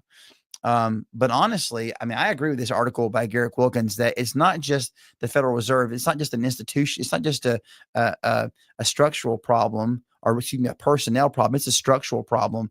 It's institutional rot. And that's happened at so many places of these congressional places, institutions where the Congress has delegated authority. It really probably shouldn't have given away, probably should not have delegated. And then these organizations operate like quasi-independent governments, no election, no accountability to the people. Right. And so for over a century, the Fed's operated de facto kind of like a fourth branch of government, unaccountable to the voters, immune from market discipline, and really increasingly disconnected from congressional limits on their power. And so I think it's time to call on Congress. It is time to call on Congress. You have to change this. You must. We've got to take back the power that Congress has given to the Federal Reserve. Congress has the power to coin money and regulate its value. So, hey, international markets are changing. International peers related to the Federal Reserve are changing. Why not Powell? Well, if you look at the history here, there's an interesting pattern, right? When Democrats are in control using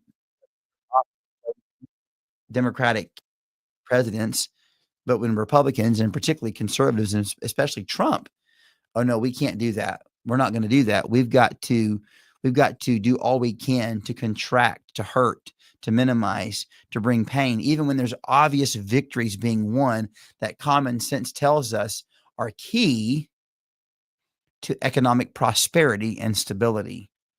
So, challenge to Alabama, right? Obviously, we got delayed home purchases, stalled farm or factory expansions, and jobs are being rejected because capital is too expensive, right? So if a central bank can ignore data, right, cower before political calculation and keep economic pain high to curry favor, what safeguard remains, right? And I agree. The answer is not modest reform, but is radical accountability. We're seeing this need for accountability. We'll talk about it a little bit later today. Accountability for election integrity, accountability for those who are leaving so that they don't have to be part of a redistricting vote. We have to bring radical accountability to people, Epstein list, you name it. We've got to bring radical accountability to these institutions because accountability, transparency, and self-government of a people who are tuned into what's going on is the best way to recover freedom, is the best way to recover liberty and make these institutions serve the people that they were originally created to serve. That's why Rightside Radio exists, to serve, to help and bless the people under the sound of the waves of our voice. And that is the Rightside way.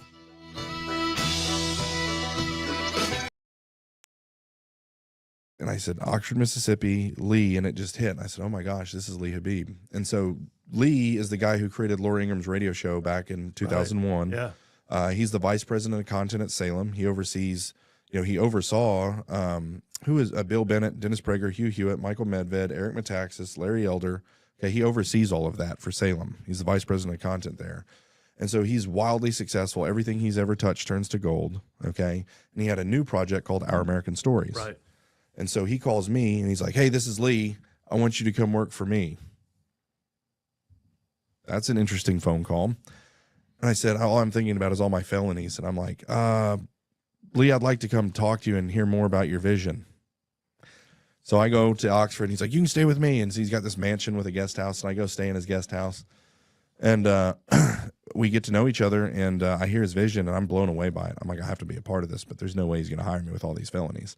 So we sit down in a little cafeteria and a diner in Oxford, Mississippi, and I share him the testimony I've just shared with you guys.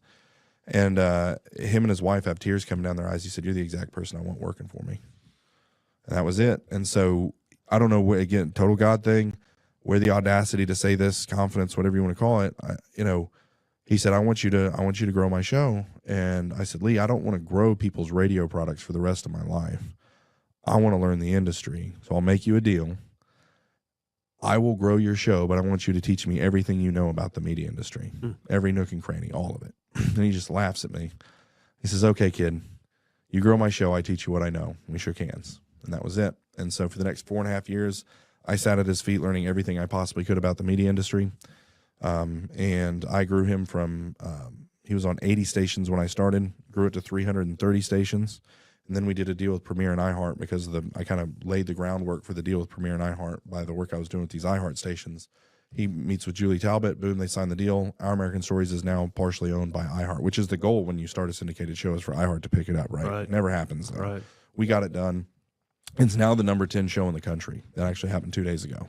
The rankings came out as the number 10 show, spoken word radio show in the country. I saw him on Laura Ingram's show. Yeah. Probably about a year ago, actually. But yeah. I mean, they're still tight, apparently. Oh, yeah, very. And, but I mean, he's above Mark Levin. He's above Glenn Beck, right? So it's that top 10 show in the country, right? And we took it from no one knew what it was to iHeart to top 10. I wasn't there for the iHeart to top 10. When iHeart picked up the show, my distribution sales, my affiliate relations stuff was done. I grew it as big as I could grow it. Now iHeart's going to take it and grow it. And so I didn't know what I was going to do. So he introduces me. This is July of 2020 when that deal firms up. And if you guys remember, July of 2020, Summer of Love. Oh, yeah. Mostly peaceful protests. Wonderful it was good times. Yeah, there was a virus going around. It was mild cold. And there was also a big election going on, if you'll remember. And so Bernie Marcus, one of the founders of Home Depot, who recently passed away, but in 2020 was trying to help Trump get reelected and had like 14 different groups trying to help Trump get reelected. One of them was a group called Job Creators Network based out of Atlanta that was doing a massive media-driven get out the vote effort with like Sean Hannity and Dan Bongino and Ben Shapiro and all these guys, and had to raise $6 million. And we had to execute this massive media-driven get out the vote effort. And so me and one other gal ended up raising the $6 million in like very short order. Raising money for political campaigns much easier than nonprofits. It's crazy. It's ridiculous. And so raised $6 million in very short order. And then we had from July to November, blood, sweat, and tears, 80 hours a week, hardest I've ever worked my entire life until starting 1819. But just dog tired, come down on November 4th and watch the election get stolen. Yep. And I was just completely disenfranchised with national media, national politics, national fundraising, national. So I went to church shortly after that, feeling the weight of like trying to fix DC was like trying to squirt out the sun with a water pistol. It's just like, it's not doable. And heavy on my heart, I don't know what to do. Like I've all my eggs are in this media basket, and I feel like it's pointless, after that loss. So my pastor starts preaching on localism like a month later. Fathers, fix your families, family being church, church community, community city, city county, county state. Like this is how we win, not top down, but bottom up. I'm like, revival starts here, not out there. Correct. Exactly. And I was like, okay. And so I went home and prayed with Christina. God, how can I use my gifts, talents, abilities, resources, and relationships to make a difference for my people in place here in Alabama? And this is different when I'm telling this story because you were sitting there for it. A week later, I get a call from Caleb Crosby at the Alabama Policy Institute. He says, hey, we've got this guy who's going to start a radio show in Huntsville. Can you help give us some pointers on what we need to do? I said, sure. And so he begins to tell.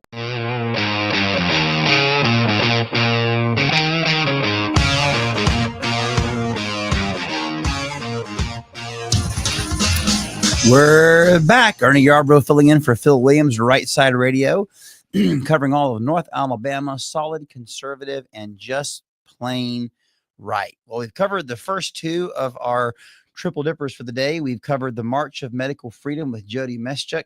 We've considered off the Federal Reserve. And now I'll just take a few minutes here for some home fries, home cooking, what's going on in the home state. Got about 5 minutes here before our next break. So, I actually was it a couple of summers ago. I actually we got out of session, and I was getting ready to go to church camp and got the news that we had to go back in for a special session. And that special session had to do with redistricting, and which led to the congressional race that ended up putting a Democrat in in Washington, D.C. in Congressman Shamari Figures.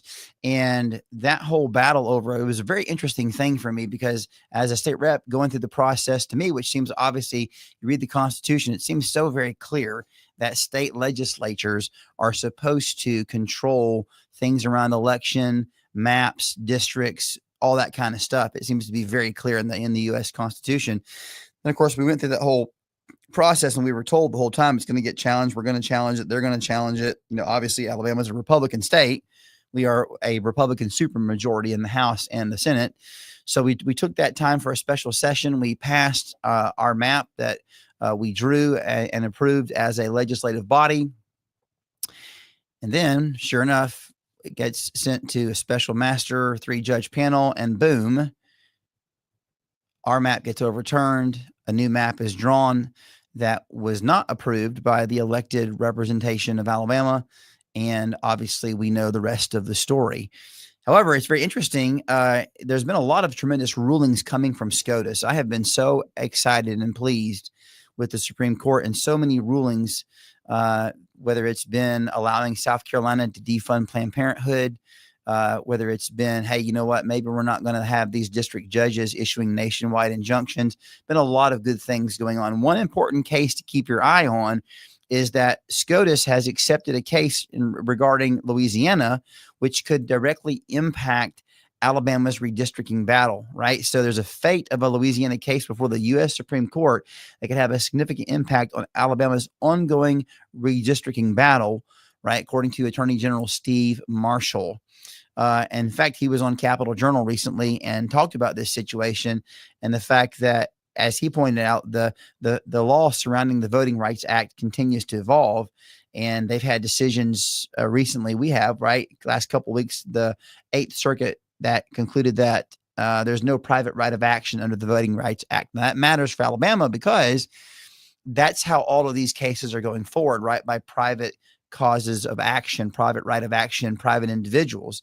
And so, of course, this is something to keep an eye on, because as it goes up to, and now the Supreme Court SCOTUS has accepted this case for Louisiana, if they rule in a very general sense on the merits of that case in connection to, for example, the fact that if they agree with the 8th Circuit that under the Voting Rights Act that it doesn't include private rights of action, then that could directly affect Alabama's case, which means we would then be able to have our map, that the legislative body, that would be the focus and the onus of determining what legislative map we're going to have. Which is interesting, because if you look at how this has evolved, it's been the left that's been pushing maps that is complete racial gerrymandering that's just focused on race, right? And so we make the contention that things shouldn't just be focused on race, because that's racism, right? When you just say, well, because of your skin color, X, Y, and Z, we're going to exclude, no, things that have always been the normal case when you look at drawing maps, right,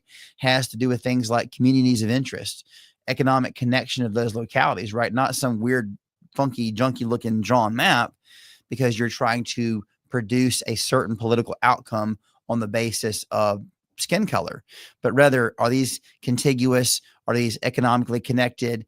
Are these communities of common interest? So keep an eye on that Louisiana Supreme Court, or that Supreme Court case, SCOTUS, that has to do with Louisiana, because that has a direct impact on Alabama, could have a direct impact on Alabama, depending on how SCOTUS rules on that case. Another interesting situation developing in the context of, redistricting, accountability. I'm calling it Texas legislators. Can you believe that Democrats have fled Texas House in order to keep a vote from happening? Incredible. They're not legislators, they're legislators. But of course, their AG Paxton and Governor Abbott are doing their work, doing their job, threatening arrest, whatever it has to be to get them back into the state so that the people of Texas can have their business done, so that they can have maps drawn according to that legislative body in order to produce not a gerrymandered state that seeks to keep a certain political party propped up in power, but one that actually reflects the naturally and economically connected areas of the state. The times we live in and the shenanigans, folks, they're being exposed. The battles are being fought. Trump's influence is having an effect on the state level. And I don't know about y'all, but I'm here for it. I'm down for it. Let's see it happen. That's the right side way.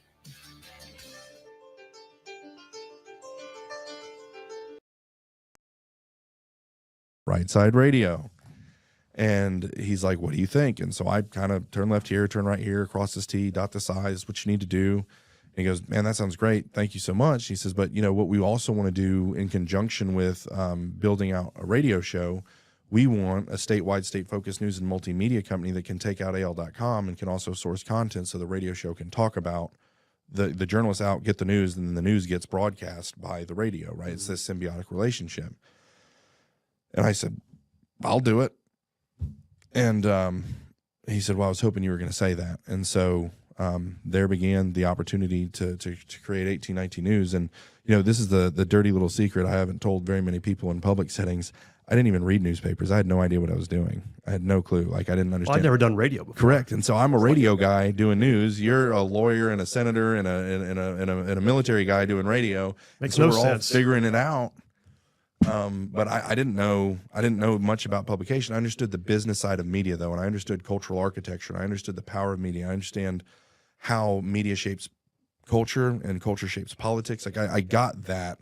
I understood a lot of but as far as news and publication, I didn't. And so I've had to hire excellent people and have since learned a ton about it. But I wasn't going to let that opportunity go. When someone calls you, it's like, hey, do you want to start a news outlet for the state? No, Yes. And God put some amazing people, because since I know them, Yeah. I mean, I know the majority of your crew. Yeah.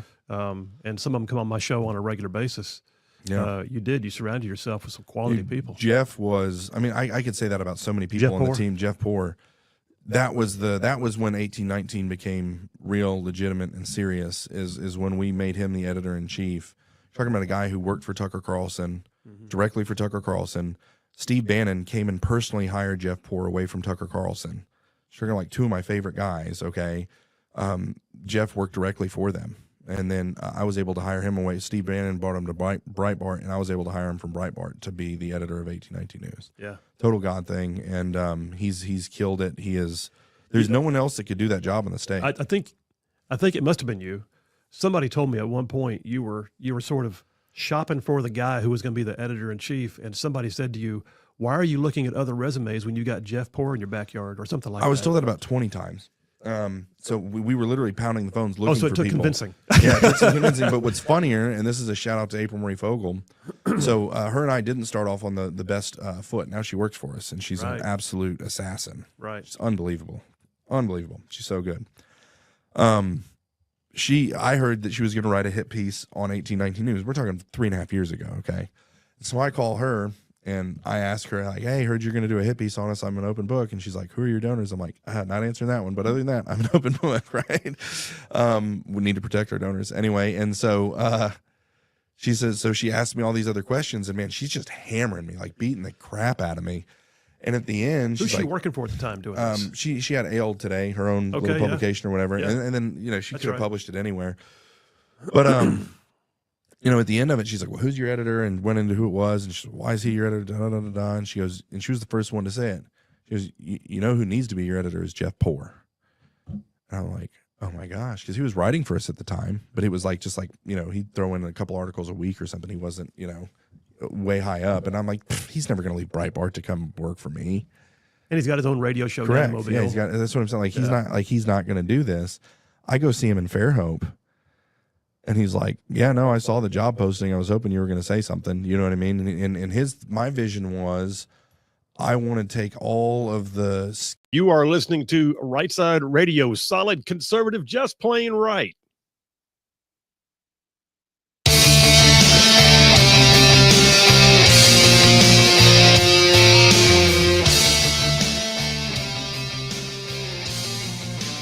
We're back, Ernie Yarbrough here, Rightside Radio, covering all of North Alabama, solid conservative, and just plain right. We are momentarily having a call come in here from someone who I highly respect and love and admire. And actually, he's on now. So we have our current state auditor and the man who is running for Secretary of State, Andrew Sorrell. Andrew, welcome to the show. Good afternoon, Representative. So good to be on with you. I appreciate the invitation, as always. Man, yeah, absolutely. I'm honored to have you on here. And always your opinion and perspective has been invaluable and helpful over the years, and your perspective. And so obviously you're currently the state auditor, and you made some big decisions to run for an even bigger office, kind of in this unique situation with Alabama politics where all these statewide offices have come open. And there has been all this kind of movement that, either maybe was kind of forced because all these seats came open and some people termed out. And here we are in a situation where you are running for Secretary of State to continue to serve the people of Alabama. And maybe just talk for a minute about just tell people your journey from the state house to where you are now and why you're running for Secretary of State and why that matters to you. Well, it was an unexpected journey, to borrow the title of a book. And, I thought when I ran for the legislature, first of all, I didn't even know if I'd win. I was running in a district that had been Democrat for 150 years. Thankfully, I did win. I got about 52.5% of the vote in that race back in 2018 and served the 2019 through 2022 legislative sessions in Montgomery. Worked mostly on the issues of constitutional carry, which was a gun bill, and civil asset forfeiture reform. Got that bill through in 2021, as well as some good local legislation I was able to get done. During that time, I also ended up carrying legislation for my predecessor, Jim Ziegler, as state auditor. I picked up a bill and carried it for the auditor's office, and in doing so, got interested in the position of state auditor. And I realized Jim was term limited and could not run again. So I discussed with my wife the possibility of running statewide in 2022. And we did. We got in the race. There were 5 of us in the race at the time, and I was polling in last place at 3% of the vote. And I have a habit of starting at 3%. That's also where I started for state representative. Thankfully, I'm not starting that low for Secretary of State. So that's good. I got a little bit of name ID built up. Yep. But was able to win that race in a runoff in 2022. Have really enjoyed serving as state auditor the last 2.5 years. And when Wes Allen told me that he was going to be running for lieutenant governor, that his current seat of Secretary of State would be open, I knew that was the right race for me, just as I'm so passionate about the topic of election integrity. So that's kind of a quick overview of how I got here. So when you talk about election integrity, obviously that's a big deal. I was just listening to the radio today, and it was talking about how that Democrats in 2020, they pushed hard to include all these like 15, 20 million or how many ever it was illegal aliens in the census. And there's this obvious battle going on in the context of, we see how SCOTUS has accepted a case with Louisiana with redistricting that could affect Alabama's situation there as well. And so there's this battle with census, with redistricting and how we draw maps and who gets to vote. We're seeing all these illegal alien situations pop up in these horrendous crimes, even in Alabama. And so, in the context of obviously wanting to have just laws that are carried out, and that to quote Romans 13, that the civil magistrate could be a terror to those that do evil and a rewarder of those that do good. Election integrity, that's something that obviously in a representative government like we have is incredibly important and incredibly meaningful to reflect the morality, values, and cultural stability of a people. Because it's inherently, one of the critiques that people like, maybe a land of a monarchy and a parliament might make of America is, well, your politics can be extremely volatile, with changes every 4 years.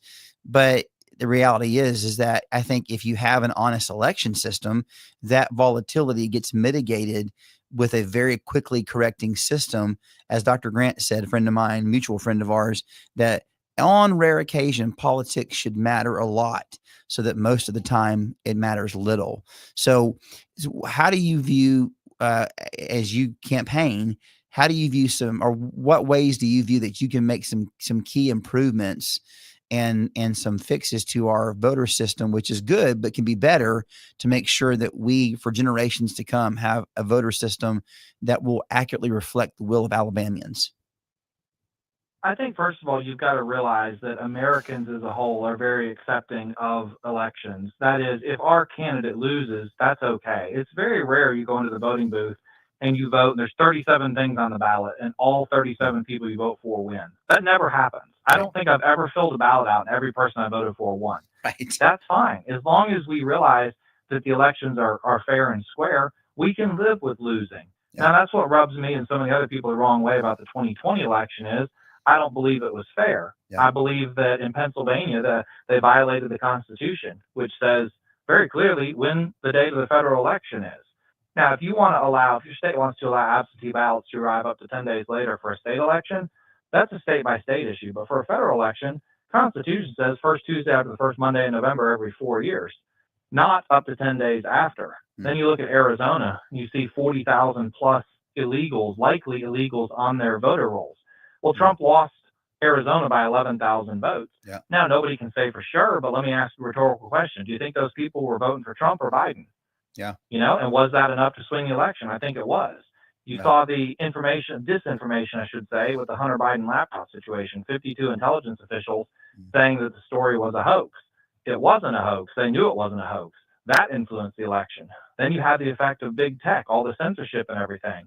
Thankfully, a lot of that has gone away with Elon Musk purchasing Twitter and rebranding it to X and Facebook. I mean, Zuckerberg's now giving money to Trump's inauguration fund. You know, things have wildly swung back to being more fair with Trump's reelection. But there's a whole lot more work to do. You mentioned the census. Yes, I heard today that Trump is going to order a new census, and it will only include actual legal citizens. What a novel thought. What a shocking idea. We struggled with this. Yeah. Go ahead. I'm sorry. No, I was just agreeing with you. I said, what a shocking idea. It's just that we should have to even say this is crazy. Yeah, that's right. And, you end up having to fight in a way that you don't really believe you should. So, for instance, if California is counting their illegals and we don't count ours, then we lose representation and they gain it. Well, we know we shouldn't be counting the illegals, but if the other states are doing it, then we have to as well. And that's the situation we found ourselves in 2020. Same way in 2024. Republicans by and large are not big fans of the early voting, mail-in voting, all mass mail-out ballots, all those things. We don't like those. We believe in election day, not election month. There's a right and a wrong way to do elections. But if the Democrats are pushing early voting and it's legal in these states, Donald Trump pointed out, look, we got to quit fighting with one hand tied behind our back here. That's right. Because all the Democrats go vote early, and on election day there's a tornado and people don't go vote, and then the Democrats win. Yep. We can't do that. We've got to win the election and then go change the law. So same thing with the census here. We have an opportunity to right a wrong. The illegal shouldn't be counted. And in Alabama, Wes Allen just identified 3,251 likely illegals on our voter rolls. These are people that had, in many cases, a foreign national driver's license. Well, how does that happen? How does a foreign national get registered to vote in Alabama? I did a lot of research into this because I want to know the answer to that question. And the answer I came up with is it all ties back to that 1993 National Voter Registration Act, more commonly referred to as motor voter. And these foreign nationals are legally allowed to get a driver's license. Let's say they're here on a student visa, or for whatever reason, they're here legally, but they're not citizens here. Well, they're allowed to drive and get a license. That doesn't mean we need to register them to vote. But sometimes a little box is getting checked that says, register me to vote. Yep. And in some cases, when we call those people, we being Board of Registrars members in the state, call them and question, say, why are you trying to vote? You have a foreign national driver's license. And they say, I didn't register to vote. I don't know what you're talking about. Somebody is just clicking the button at the DMV to register these people, and they're ending up on our voter roll. So there's a whole lot of problems. So I could talk to you a long time about election problems we still have. Thankfully, a bill did go through this year. Wes Allen pushed this bill, and it was that you couldn't use a foreign national driver's license to vote. You were there. You probably voted for the bill. I did. Chairman Treadway carried that bill, and in fact, when he got up and pointed out the issues, on the floor of the House, some of the Democrats got up and said, "Oh," it kind of mocked him and made fun of him, like, well, there's not anybody trying to use, foreign national IDs or driver's licenses to vote. And I got up and I said, "Oh, yes, there is." And I pulled up the article from 1819 News where they blew the story. Baldwin County poll worker blows the whistle on allowing migrants to vote. And they were the people who were teaching, and the poll watchers and the poll workers were instructing them on accepting foreign national driver's licenses as ID for voting. That's unreal, but it's not surprising. The more of a deep dive I do into Alabama elections, the more problems I see. I'll give you a quick example. I have a registrar. I won't tell you where. I don't want to call her out, but this registrar called me up and said, "Andrew, I got a concern. I was processing voter registrations the other day, and I came across my son-in-law." I said, "Well, why is that a problem?" And she said, "Because he's not a citizen." And I said, "Oh, okay. Well, that is a problem. He was here on a student visa from Egypt, got a driver's license." She called him and said, "Why are you trying to register to vote?" And he said, "I didn't register to vote. They must have just clicked the button." Wow. So there are loopholes in our system like that. We've got to make sure that the only people registered to vote in Alabama and that actually do vote in Alabama are actual U.S. citizens. Unfortunately, John Merrill lost a lawsuit in federal court back in 2015. The Beeson-Hammond Act of 2011 laid out a lot of rules dealing with illegals, not just to do with voting, but one of the sections of that bill dealt with voting, and it talked about verification of citizenship in order to register to vote. That issue got taken to court, and because the registration was valid for federal elections. They said it violated the 1993 Federal Voting Registration Act, and we actually lost that in court. So we are not allowed to verify people's citizenship when they register to vote in Alabama any more than asking them the question, are you a citizen? And that question's on the form. And yes, it's against the law to lie and say you are a citizen. But if they do lie, if they check that box, we're not allowed to verify. That's the craziest we can't thing. Say, Isn't that crazy? Show us a driver's license, show us a passport. That's just insane. I mean, it's illegal, but it's illegal to hold them accountable. I mean, that's just crazy to me. You know, I saw something. Well, and the SAVE Act at the federal level solves this problem, and it is passed out of the House, but it's stalled in the Senate. And unfortunately, we don't have 60 Republican senators, so we don't have a filibuster-proof majority. And I don't think that act is ever going to become law at the federal level, at least not in the next year and a half, until we have another election. Hopefully, we can get some more Republicans elected. But that's ultimately what we need. We need to overturn that portion of the 1993 NVRA. So do you think that they will use the nuclear option in the Senate? I know that's been talked about. Well, I guess it could. That cuts both ways. It's kind of like when the Democrats started not requiring a filibuster-proof majority to confirm lower-level federal court justices. Sure. And then when the Republicans took over, we used it to confirm to the Supreme Court. We took it to the next level and said, hey, you started it. I mean, if we ever just change the rules in the Senate and eliminate the filibuster, yeah, that might be great in the short term. I don't know how it would play out in the long term. Now, I know that I've heard Congressman Brooks talk about this issue on the radio before. It's his opinion that the way the Senate should work is a simple majority. That's how it was set up to work. And these artificial rules we put in place dealing with filibuster-proof majorities and whatnot all need to just be gotten rid of because they're in effect unconstitutional. So, but without getting into that debate, I don't have anything to do with the federal level. I can't control what they do. I do know that the SAVE Act needs to become law. Yes and amen. Real quickly before we hop off to a break here, I saw something where Texas, I think it was, passed a law. Alabama, correct me if I'm wrong, we require ID in order to request a mail-in ballot, but we don't require ID for the final stage of submitting the mail-in ballot. And I saw Texas had passed a law. I haven't done a deep dive into that. I just want to get your thoughts on that real quick. Well, that is mostly correct. What you said is mostly correct, but there are exceptions. If you're over 65, if you're disabled, things like that, then you don't have to show an ID. But again, all that goes back to federal law. We in many areas, we don't even have control over our own elections because of what the feds have passed. Wow. Well, it is high time that we reassert state rights, state sovereignty. Certainly, we feel like we have an administration in D.C. who will help us get to that end, hopefully quickly. And Andrew, I've always respected you as a man of courage who will do what's right, even when it's hard, will stand against, if need be, the currents of whatever, if it's wrong. And I appreciate you put your name out there running for Secretary of State. I respect your work. I'm grateful for your work and look forward to watching to see what God does in the future with the upcoming elections. And thank you for all that you do as auditor. And thank you for educating the people, putting this truth out there so we can know what's going on and what we need to do to make Alabama a place of safety and security for generations to come.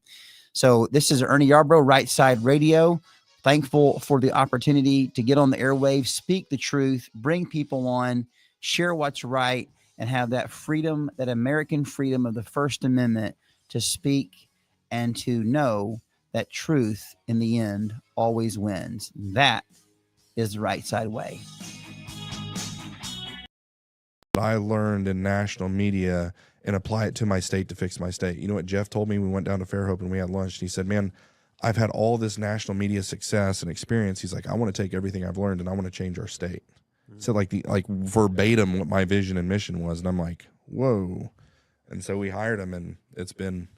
Well, I can speak from the outside looking in. It was a great decision. Yeah. I mean, it just absolutely was. And you guys were already killing it. And then he came on and I think he just added to it in such a way that, turbocharged it. All right. You guys have built a platform. All right. So first of all, I will say this. Having been a former state politician, now a recovering state politician, yes. I can tell you that there are people in Montgomery who the first thing they do when they get up in the morning is open up to see what people are saying about me. Mm-hmm. You know, because they live for the affirmation or the, oh gosh, I got to fix the misconception, or you know, they're not their own person. Their identity is being elected, and so they swarm to the idea.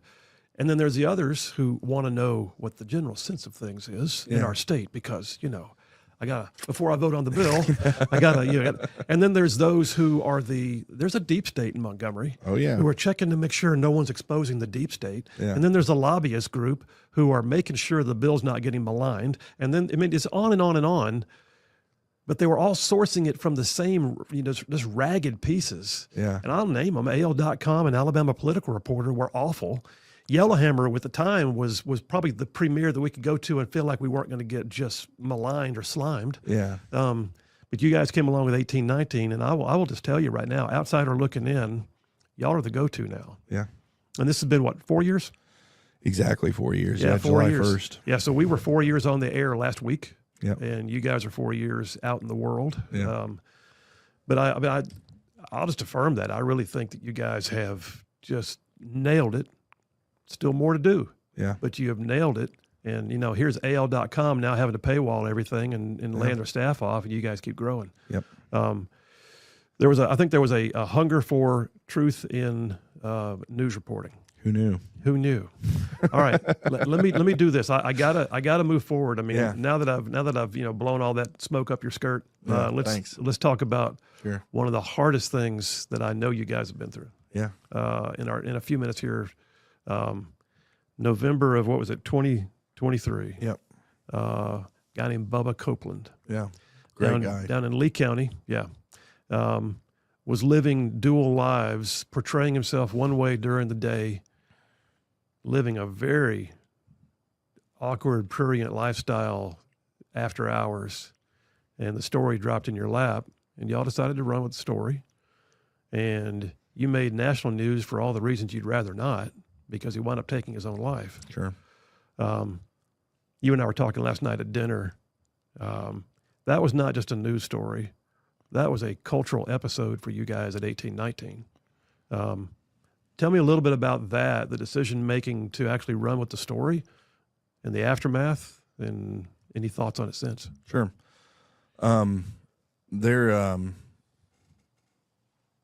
That situation was you have situations like prison was for me. It was make or break.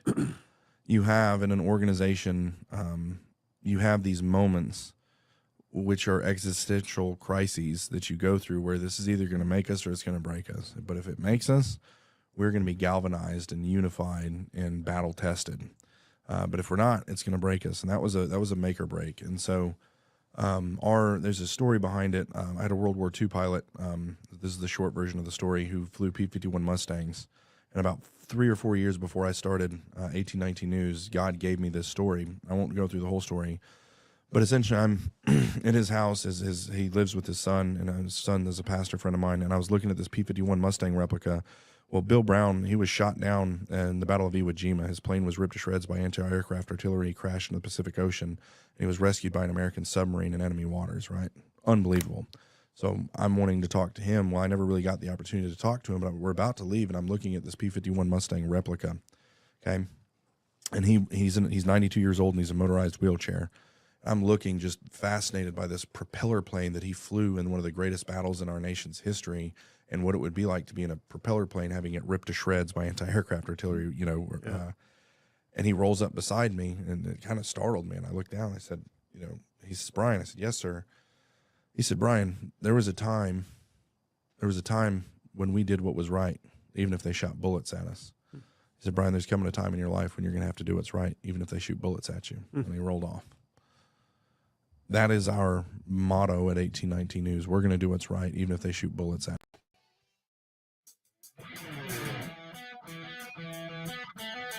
Alabama's syndicated news talk leader, Rightside Radio. Ernie Yarbrough today filling in live for Phil Williams, live from the Rightside studio, local, state, national, all the issues, solid, conservative, and just plain right.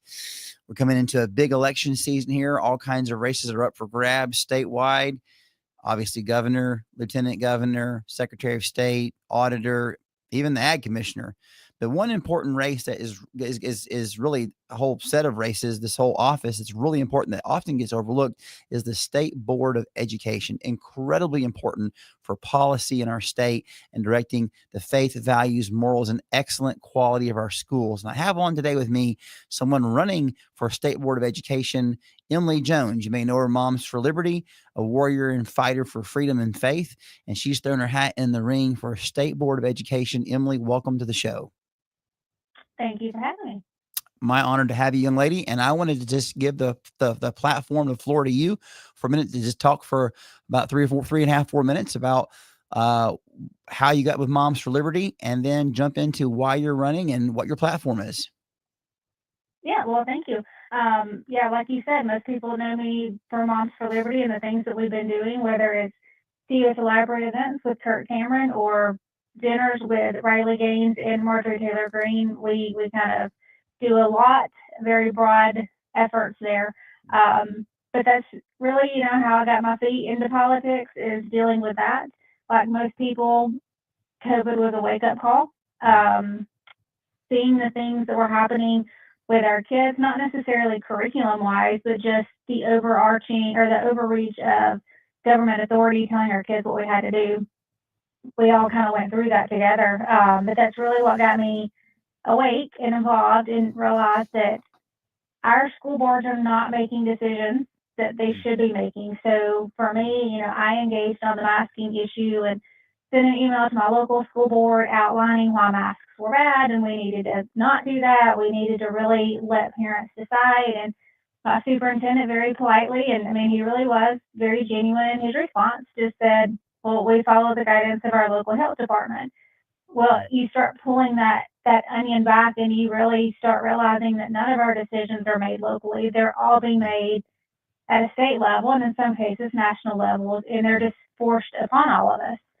So that really helped me understand that a lot of our issues that we experience locally are being pushed at a state level. So if we want to have the impact that we need, you've got to think bigger than just your local community. So for me, I continue just to really dig into what's happening in our schools and understand it. This audience has heard me talk about social emotional learning and mental health programs ad nauseum. And that was really the push, or the tipping point for me, was dealing with my son being forced into counseling that I did not want him to be involved in. And we have state laws that say you can't do this. But when I pushed back and tried to exercise my rights and our laws, I was told, well, you can't opt out of this because it's a state standard. Yep. Well, our state standards are established at the State Board of Education level. So if they're not revising standards to align with the law, then parents have no way to fight this. That's right. And what good does it do to pass good laws if the policies don't reflect that? That's right.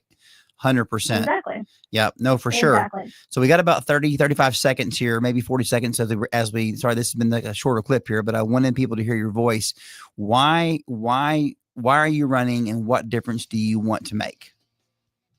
I'm running because I am a firm believer that those in government positions should work for the people. And we have a state board that does not work. They rubber stamp things. So I want to get in there, shake that up, and make sure the board is working to pass policies that align with the values of our state.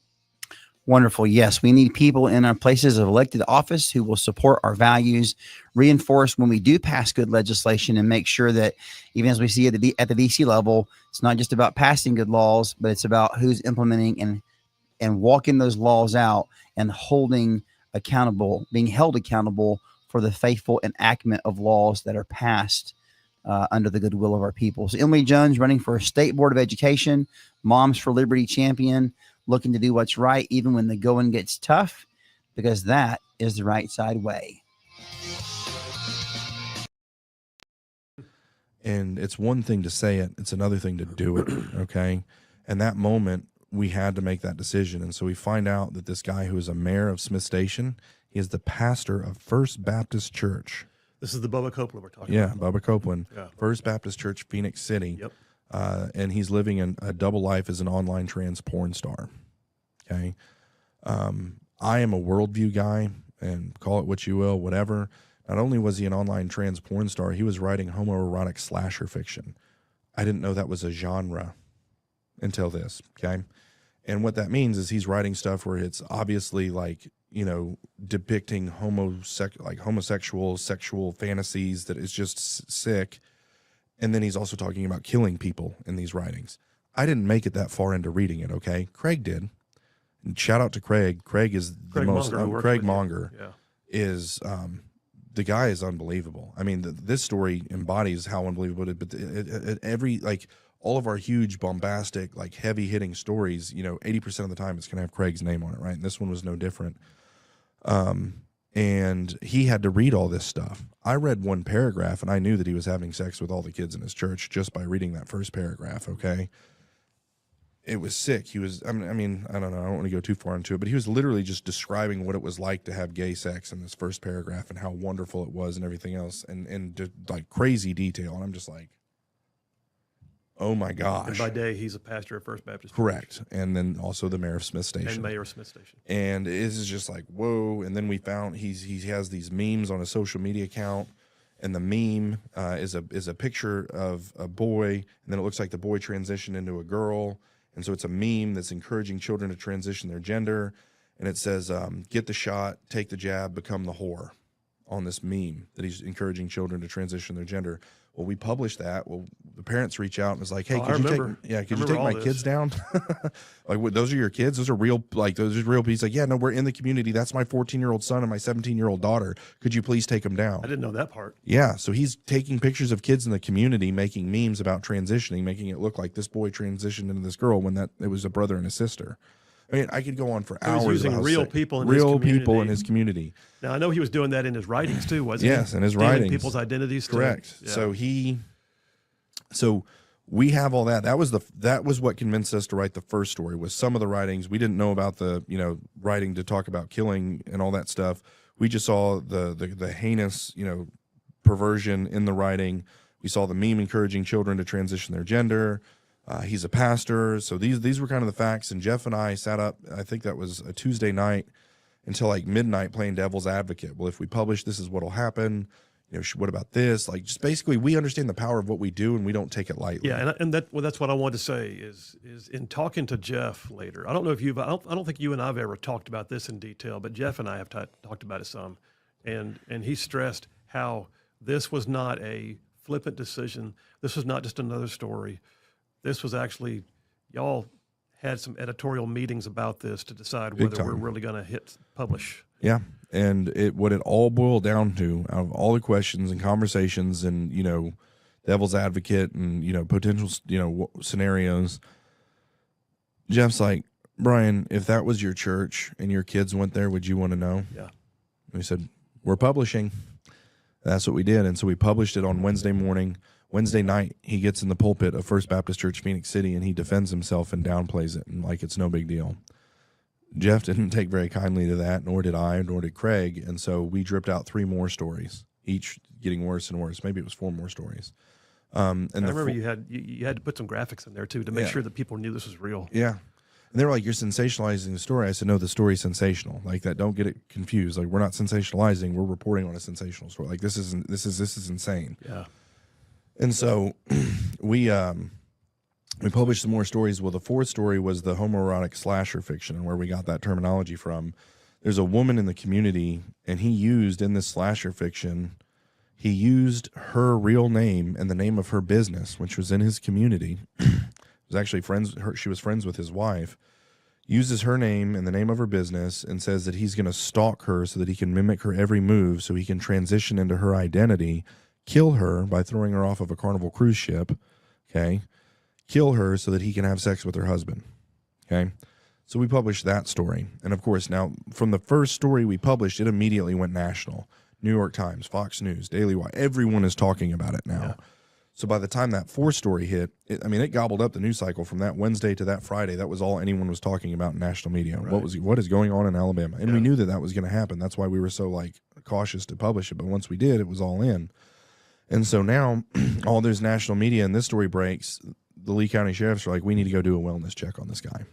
They go to his house. He's not at his house. And so they're leaving the neighborhood and they see him in his car. So they turn their lights on to pull him over just to check on him.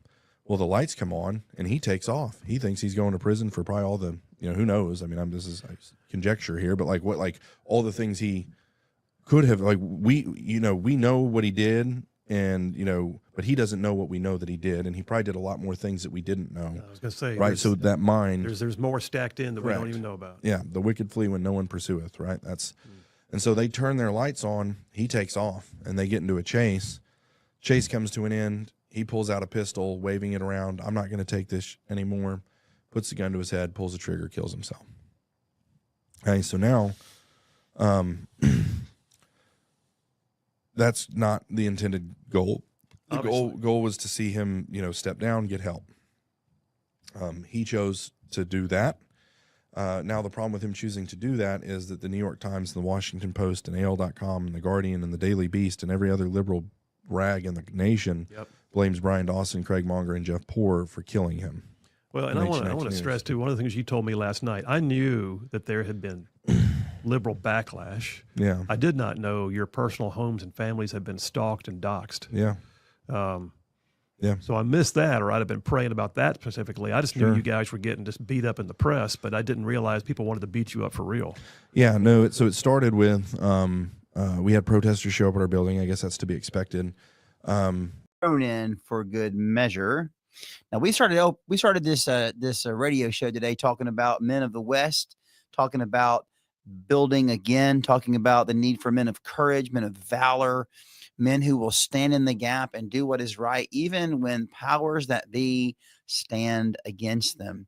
In this past session or two, I had the privilege through Representative Shane Stringer brought Pastor Travis Johnson in. You might have seen him in some 1819 articles. Maybe you follow him on social media, has a big following there, doing some great stuff, some great work for the Lord. But I first met this man in the context of him taking a courageous stand as a pastor in the State House, challenging us to be men of God, men of principle, conservative, according to even our state party platform, upholding our oaths and our vows. And I was struck with, wow, this is like Pastor Jonas Clark, Pastor Peter Gabriel Muhlenberg from the American Revolution, right? This is really inspiring to see a pastor with this kind of courage, conviction, speak truth to power, and know that he just needed to fear God and didn't need to fear men. So, Pastor Travis Johnson, welcome to the show. I'm so honored and glad you could join us. So good to be with you, Representative Yarbrough. That's pretty amazing. Well, we are glad to have you there, and I think it might have been a little bit. Make sure you got a little bit of a connection issue there. Hopefully, can you hear me there? Are you good? I got you. Very good. So, yes, sir. So when I met you, and I was so inspired by your example and your words, and then I called you on the phone, and you shared some of your story about how you even got into this situation. And really, it started back, I think, was it in Florida, and really, you just did the right thing. And it blew up from there, what God did. So maybe, sometimes we feel like, what can I do? How can I get to, I'll never be at a level of a Pastor Travis Johnson, who's rubbing elbows with President Trump now, going to private dinners, doing these things and speaking truth. But really it all started from what you told me with just doing the right thing when the powers that be were opposing you. Tell us a little bit about what happened there. Well, thanks. You might have overhyped me a little bit, but I'll break it down. Really it comes down to this. Everybody, everywhere, is confronted with a challenge, whether you're a parent, a teenager, in work, pastor, in politics, business, whatever, and a giant will confront you. And we are faced with a choice of responding to that giant or shrinking back.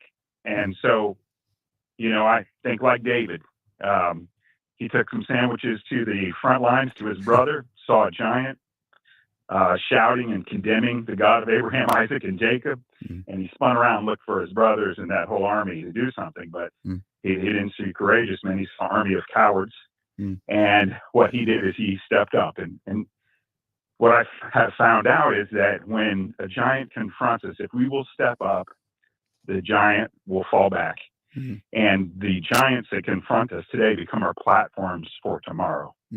So, hey, listen, there are moms and dads out there right now that they're facing major challenges in their own family, and they're afraid to have real discussions with their kids because maybe their kids are going to push every single giant that confronts us, on moral issues, on spiritual issues, political issues. demonstrate courage and conviction. And so that's all that happened. I was just pastoring a startup church. I was just a young church planter, and we were doing baptisms out at the beach, and we had our baptism shut down by park officers. And now my family's from Alabama, about 5 generations, but I was pastor. We stepped in there, and they said we couldn't do baptisms because it was offensive to people. I said, look, I'm broke. I don't have a big advertising budget, but I could use the publicity. Our next baptism is on this date, and if you want to come out and arrest us, I'll just tell everybody to get in the cop car. And we had religious liberty law firms wanting to support us, and Fox News was wanting to interview us. And, God gave us a great victory. The church exploded. I ended up having the county manager from Miami-Dade County end up in my church weeping on the second row. And it was just a real miracle. That began a journey, of me going from being a pastor, just want to get along with everybody, which is good. That's good. But to being a little bit more, a little more based. I mean, that's kind of my handle, based Pastor Trav, Yes. Just a little cleaner, a little stronger. And then God has just one step after another really blessed us so much. Wow, it's so incredible. Just doing, I have a pastor friend, he says, just do the next right thing, right? And that may be courage, whatever it is, to do the right thing, trusting God. And the Lord can do, we started off quoting Lord of the Rings, or I think it was Bilbo or Frodo said, you have to be careful putting your foot at your house because you never know where the road will take you. And so how did you get from that point to where now you've been invited to, I think, several things at the White House, suppers with President Trump, and speaking on, faith and religious issues? How did that come about? Well, one thing led to the other. And I found out that, especially for pastors and Christians, I think there's this big misnomer that Christians and pastors shouldn't be involved in politics. But if we don't get involved in politics, it'll get involved in us. That's right. And so as I did that, just more doors opened up, more opportunities opened up. I became more firm in my conviction. I looked around and I saw, to me, it seemed like for the last 3 decades, we've been rounding off the corners on the gospel, and pulpits were full of passive preachers. And we were speaking about everything as long as it wasn't controversial. It didn't push back on the cultural narrative. And so as I spoke to it more, those doors opened up. And so I'd find myself in different places. I got involved in the National Faith Advisory Board. We had some challenges. We had a challenge here in Mobile in 2023. Yeah. Of course, I think everybody got radicalized in 2020, right? Yeah. The COVID and the protests. And, for sure. That's why I ran for office. LGBTQ agenda. Yeah. All of that is just wild. I think that forced everybody to pick a side. Yep. But all of those things really just came together, and one after another. In 2023, I prayed a prayer in City of Mobile City Council. And now it was in June, and there were some people there protesting drag queens. I was coming in from out of the country, wasn't in any way connected to it, and I was happy to see people there doing that. They were dancing in front of our cathedral. We had like 3 linebacker-sized men culturally appropriating womanhood. Yeah. Dancing with a bunch of little kids.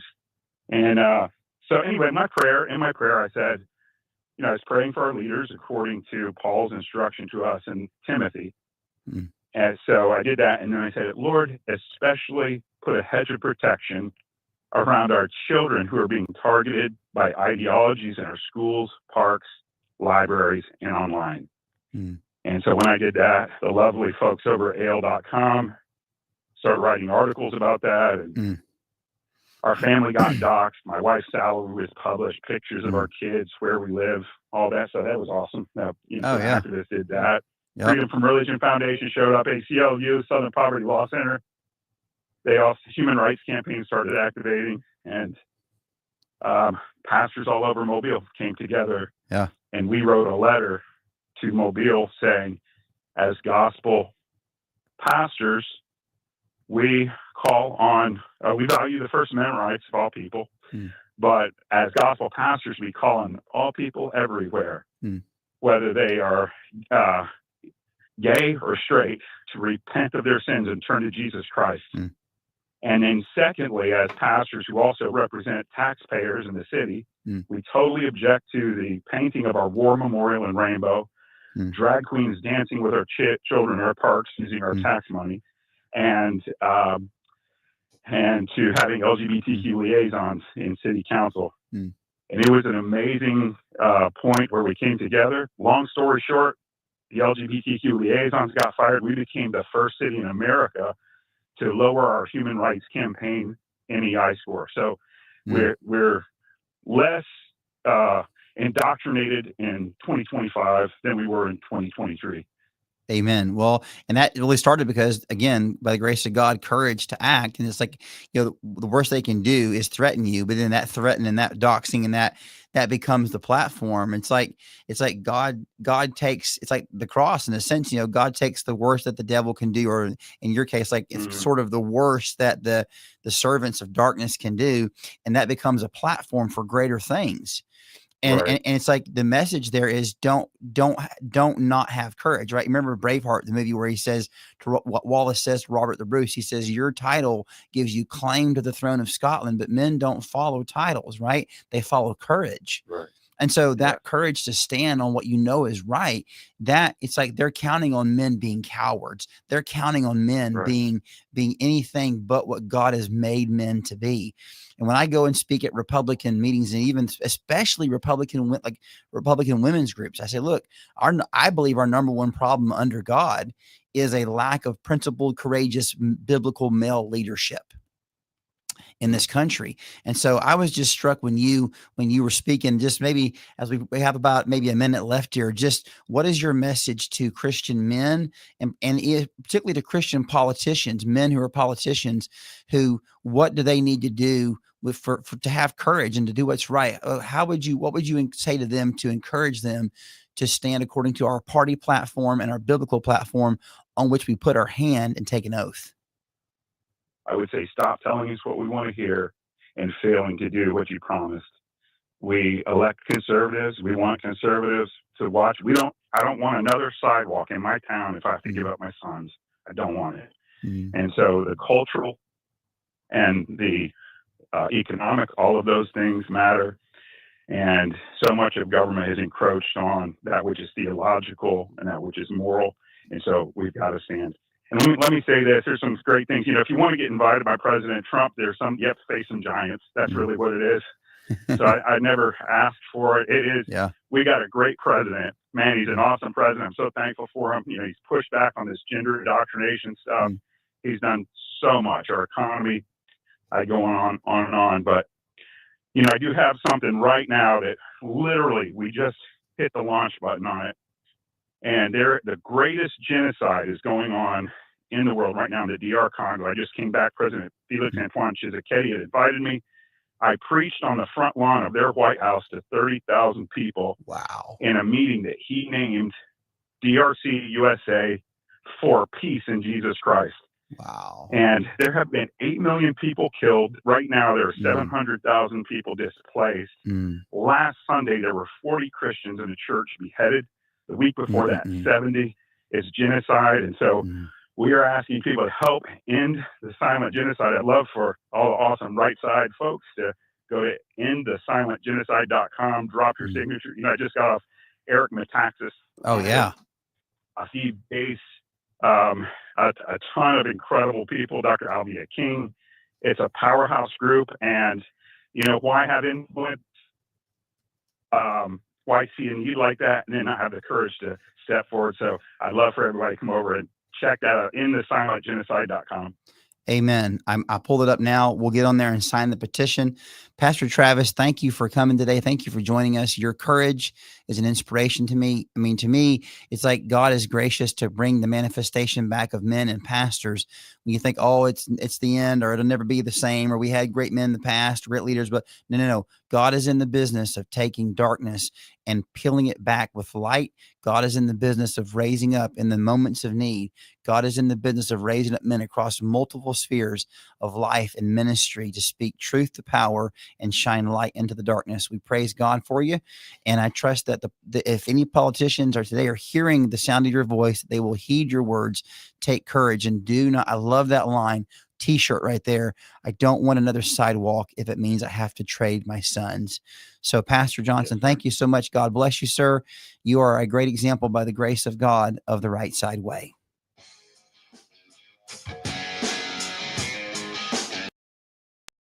Protesters showed up at our building.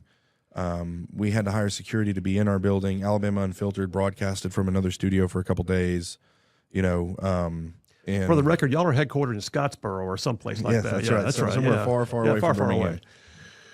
But there was protesters. But then what was even weirder is like when the Alabama Unfiltered team came back, they walked out the back door, and there was like weirdos sitting there filming them. And like when Allison like looked, one of them like kind of stared them down, and they freaked out and got in their car and drove off, and were like taking pictures. It was just a whole thing. It was just very, very bizarre, and there was all kinds of weird stuff going on. And so it was high tension moment for us with that. But if that wasn't enough, online pictures of my family with all my children with my home address underneath were being posted all over the place with threats of killing my kids. Same thing happened to Jeff. They reached out to Jeff's wife's law firm, making all these crazy accusations and everything about her because she's married to Jeff, and thankfully she works at a good law firm not dumb, so it didn't affect. But they came after her. They came after Jeff, threatened Jeff's kids, and then Craig, same thing, threatened his kids. Craig got it the worst, and again, he got it the worst all the way around. He's the one that had to read all that stuff. He's the one that his parents got thrown under the bus. His parents had like a bankruptcy or something, and then they tried to basically say that, the reason he did this was for money so that he could pay for his parents' but just insanity, okay? But all kinds of stuff, all kinds of threats, and it was relentless, and it kicks back up every now and again. Like, months and months and months, years will go by, and then all of a sudden, Esquire, I think was the publication. I could be wrong on that, but I think it was Esquire. Maybe a month or 6 weeks after the Bubba Copeland thing happened, they came in and did a big puff piece on what a great man Bubba Copeland was and how sad it was that the right-wing media killed him and all this stuff. Well, the Esquire, puff piece ended up winning a Pulitzer. And when that Pulitzer announcement came out, there was a whole other, round of backlash against us or whatever. But getting back to it, so we all experienced, and it wasn't just me, Jeff, and Craig. I mean, like we had every single person on our team was getting people, because we used to have all of our staff on our website, like most companies. And then now every single one of those people was being attacked on social media and threatened and everything else. Yeah. And so the whole team really had to deal with it. But, Craig took it the worst, and then me and Jeff, and then the rest of the team. But it was, it was horrible, death threats, all that. But then, I don't know, it calmed down after about 3 or 4 weeks. And then about 3 or 4 weeks after it calmed down, I had a friend come in and say, "Man, Brian, what would you do? What would you do if another story like that came across your desk?" And I was like, my knee jerk was like, and then I heard Bill Brown in my ear. He said, "You do what's right, even if they shoot bullets at you." Well, and that's what I was going to ask you. Yep. In the aftermath, in the hindsight piece, because hindsight being 2020, but at the same time, I think part of wisdom is assessing where you've been and making sure you know where you're going. Yep. Would you do it again? Nothing different. And if another story of a similar nature or something that could be just as impactful came across your desk? Same. Yeah. And I think that's what makes y'all a news organization. Yeah. I can distinctly remember when Yellowhammer was what 1819 is now to us in Montgomery before y'all ever created. Yellowhammer is the one that broke the story about Governor Robert Bentley. Yeah. And it sucked the oxygen out of Montgomery. Yeah. But it was also real. Yeah. And I recognize that, that there were issues in his life, some of which may have been exaggerated in the press or whatever. I knew Robert Bentley personally, but there was enough there that we actually saw the governor step down. Yeah. And I don't think Yellowhammer ever regretted running a real story. Yeah. And I thought that was bold. Yep. As much as it was painful to Montgomery, as much as it was painful to have our state maligned in the national media, as much as it was painful to have to be there, I was the one who put together the articles of impeachment. Yeah. I was tasked with doing that as a senator. It was still a story that was a real story. Yeah. And I don't think it had near the personal backlash to Yellowhammer that y'all have experienced with the Bubba Copeland story, but But I'm proud to hear you say, before you leave, you're going to get one of those bulletproof influence classes from me that we have. You need it. I gotta begin to wrap this. 1819. Let me ask you this: y'all are growing. You're still there. You got good things going on. Tucker Carlson's going to do your dinner with you in November this year. What's next for 1819? To us, it's relentless.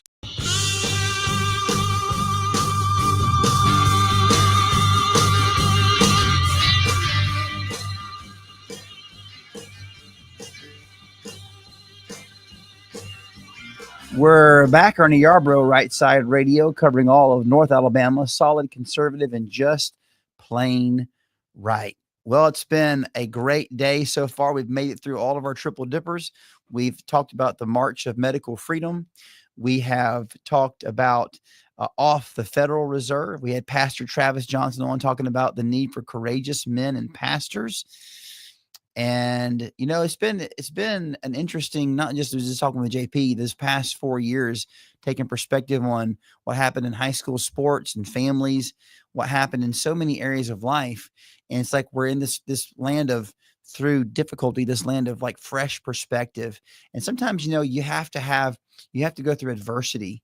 You have to go through difficulty and trouble to kind of get all this rubble cleared and get back to the foundations, right? To rethink.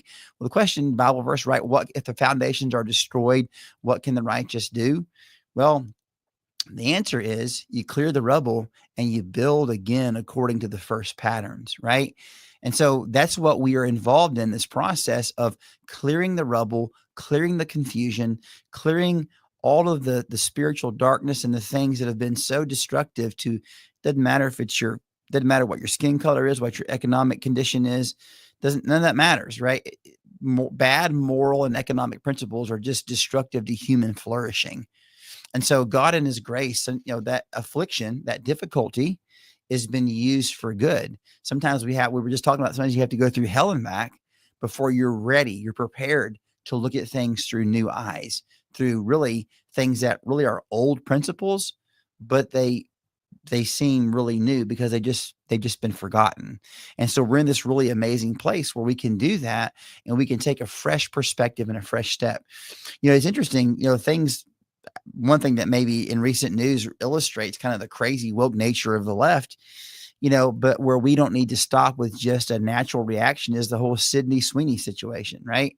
So here this beautiful girl is, she does these advertisements with American Eagle, right? And the liberal meltdown goes crazy because, oh, this is, you know, I'm going to rephrase it in my own words. This is the renormalization of normal heterosexual roles, right? Handsome man loves beautiful woman kind of thing, as opposed to, you know, transgender, woke, homosexual, sodomite, whatever agenda, crazy, weird, sexual, dysfunctional thing that perverse minds can think up that's destructive of the nuclear family, right? No, it's obviously there. It's blowing up, you know, in one sense for good, in the sense that, you know, we're not going to just act like, you know, normal heterosexual relations aren't the way God made the world, because it is.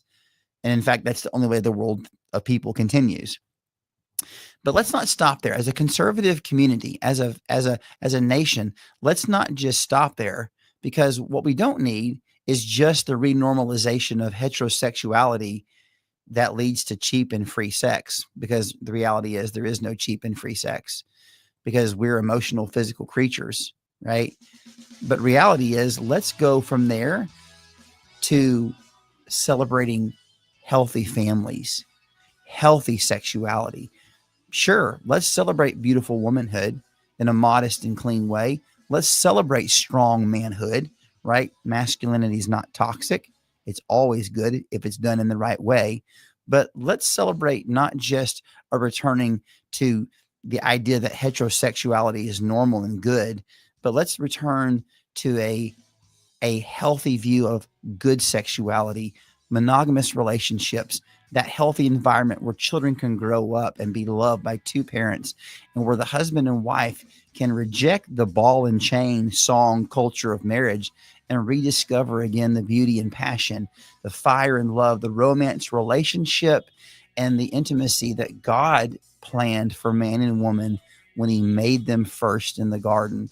Healthy families, passionate love, structure and order, that will stand the test of time. That will turn back the isms of woke mind virus and set a stage for freedom and flourishing like we've seen in days gone by.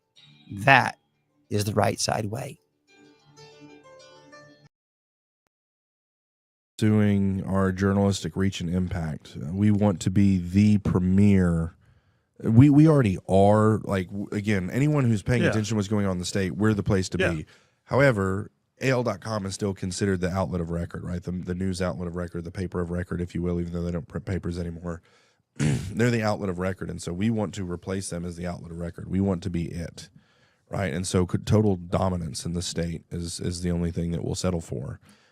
The trick's going to be not becoming the AL.com. Yeah, and don't get comfortable where you there are. Is a and people are like, oh, they're right wing. It's like, and like, would you rather not be? It's a red state. Yeah, and time, even if it's like, so there's a thing that the kids say. You talked about adulting earlier. Another thing that the kids say is based. Yeah. Okay, they're based. Well, what is based? It means it's based in reality. If something is based in reality, that means it's right wing. Okay. You can't cut kids' genitals off. Like, actually, we don't do that. Right winger. Okay. Ooh, but the saying goes, any organization that isn't explicitly right wing will eventually become left wing. And so we are explicitly a right wing organization. What does that mean? Does it mean we're like crazy psychopath lunatics like they try and paint us out to be? No. It means that everything we do is based in reality. Like, we're looking at things as they actually are. And there's the entire world, flesh, and the devil, and the prince, the power of the air that we're fighting and is up against, trying to spread lies, and we're unwavering in truth. Well, but and the other piece of that too is truth. Yeah, truth's still truth. Truth. You don't have the luxury of living your own truth. There's only one truth. You don't get to live your own truth. And then, truth be told, if you look at it, like Libs of TikTok became famous not because it was doing something unusual. It was just showing the world what libs were saying about themselves. Correct. So you guys just keep reporting what's there. In other words, you didn't hide what the left was doing. Next thing you know, you're right wing because of it. And us being right wing in a red state, who would you say, as an outside observer, who do we attack more, Republicans or Democrats? Probably Republicans. By far. Like, it's like in 90-10. Because you have higher expectations. Correct. We have higher expectations. We don't have a Democrat problem in Alabama. We have, we have communism is seeping into our state, but it's not rooted like it is in some other states. So we have to keep an eye on the communism and make sure we don't get radical Islam taking over and trying to create schools like they're trying to do. But what we have is an establishment Republican problem. That's what we have is people that they just want government to serve them. And if they need to be a Democrat for that to work, they're a Democrat. But if they need to be a Republican for that to work, and those are most of the people in positions of power in the state. But we're seeing that break with the people that you see running for governor, okay, with Tommy Tuberville. You've got two great candidates running as attorney general right now, Catherine Robertson and Jay Mitchell, both amazing. See Andrew Sorrell and Caroline Dobson. You have two great people running in that race. And I anticipate seeing Barry Moore. I don't know whether he will or not, and Steve Marshall for that United States Senate seat. Barry Moore and Steve Marshall. How do you lose? Yeah, you see what I'm saying. So we're in this radically different situation. I think what you do plays a part in that. I think what we do plays a part in that. Yeah. What Trump's done. I mean, God is doing something with all of us. Yeah, we got a deep bench. Yeah, but you want the right bench. Yeah, correct. We've never had a bench, at least since I've lived here. It's just been a bunch of establishment people going against other establishment people, with like one guy who gets like 7 or 12, points that runs, the good guy. Like Tim James is the. Hey, all you Rightside ruffians out there, you are listening to Rightside Radio, solid conservative, just plain right.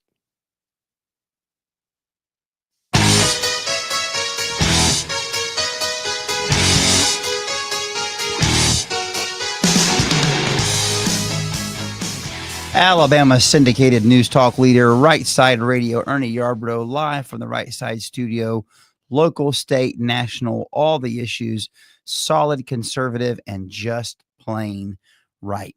Now, it won't surprise you folks to know that we have a state focus, state emphasis here. We cover national issues because those are important too, but we love Alabama, and we obviously understand that it's important, as my campaign slogan is for District 7, make Alabama local again, that local rights, local freedoms, local responsibilities are the key as we awaken our people by the grace of God to step back in to walking in freedom, walking in liberty, walking in responsibility, so that we put the focus of taking care of our problems, our needs, our issues locally amongst our community and ourselves, our hearts, our homes, our husbands, wives, families, churches.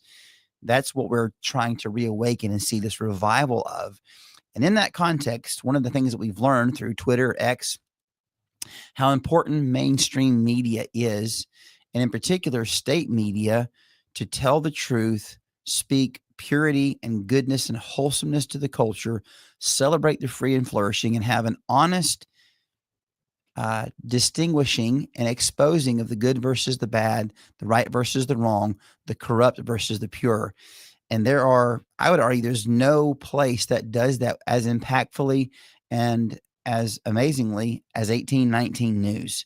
Our very own state has this gem, has this gift that is hopefully going to spread to other states. And so on today to share some of the impactful stories from recent days is the CEO and the main man himself, Brian Dawson. Brother, thank you for joining the show.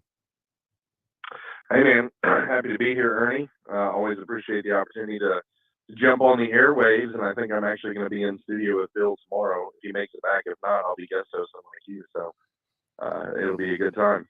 It will for sure. I will be a little bit jealous that you get to be here with him if he gets back and get to hear firsthand his experience of apparently getting to be on the air tonight with Scott Jennings. So they will be tag teaming the WrestleMania there at CNN, as my father-in-law has humorously dubbed them Communist News Network. But nonetheless, here we are. And I wanted to take a moment. First of all, you come through situations and you kind of step back, take a breath. It's easy to get in the trenches, busy with work. So, in the battle that you forget to come up and take air and just appreciate the things that God has done for you. And I just kind of had this moment the other day as I was planning for this and reached out to you that I'm just thankful that God has given us 1819 News. So many impactful stories, so many through citizen-sponsored, citizen-paid-for journalism.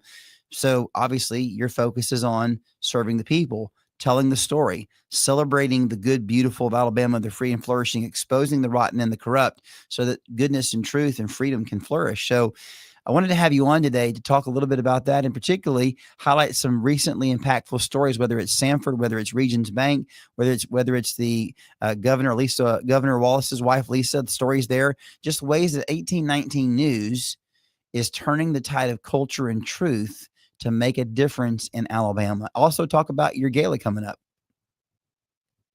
Yeah. Well, I'll start out with some stories of impact.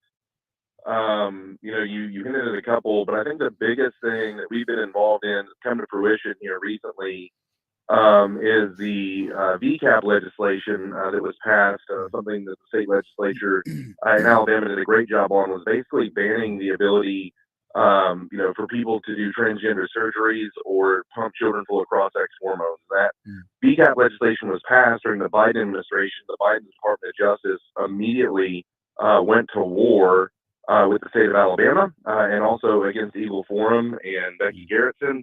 That's not her first round of kind of going to war with the federal government. So she kind of told them to pound sand, and they did. And so that was awesome. But it ended up turning into this dogfight between the state of Alabama and the Biden Department of Justice.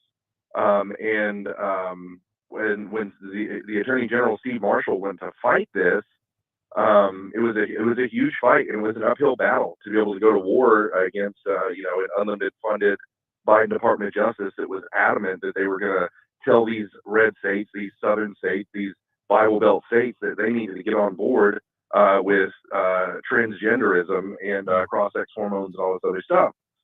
Well, we went to war, and when he was in the courtroom going to war at the beginning of the battle, there was only one reporter in the room, and I'm just going to see if you could guess what reporter that would be, Ernie. I'm going to guess his name is Craig Munger. That is correct. Craig Munger. Winner, chicken dinner. Craig Munger of 1819 News was in the courtroom, and not only did he cover what was going on, as he began to hear the arguments that Steve Marshall was making, he went and started to do his own independent research, and he found that there was a coordinated systemic effort between these radical left lawyers groups and these weaponized federal health agencies where they were passing off paid science as gospel truth and then suing anyone who disagreed with this, paid science that was basically like an edict on high about transgenderism. And so by us being able to expose that, these stories went national. National support came in to support Steve Marshall, and once he had that support, if I remember correctly, he was able to lobby the state legislature to get funds so that he could actually fight this fight. And a few weeks ago, we won, and it was in conjunction with the state of Tennessee. So it was a Tennessee-Alabama transgender ban ruling that was upheld by the Supreme Court, and Clarence Thomas issued his concurring opinion and stated and quoted Steve Marshall throughout.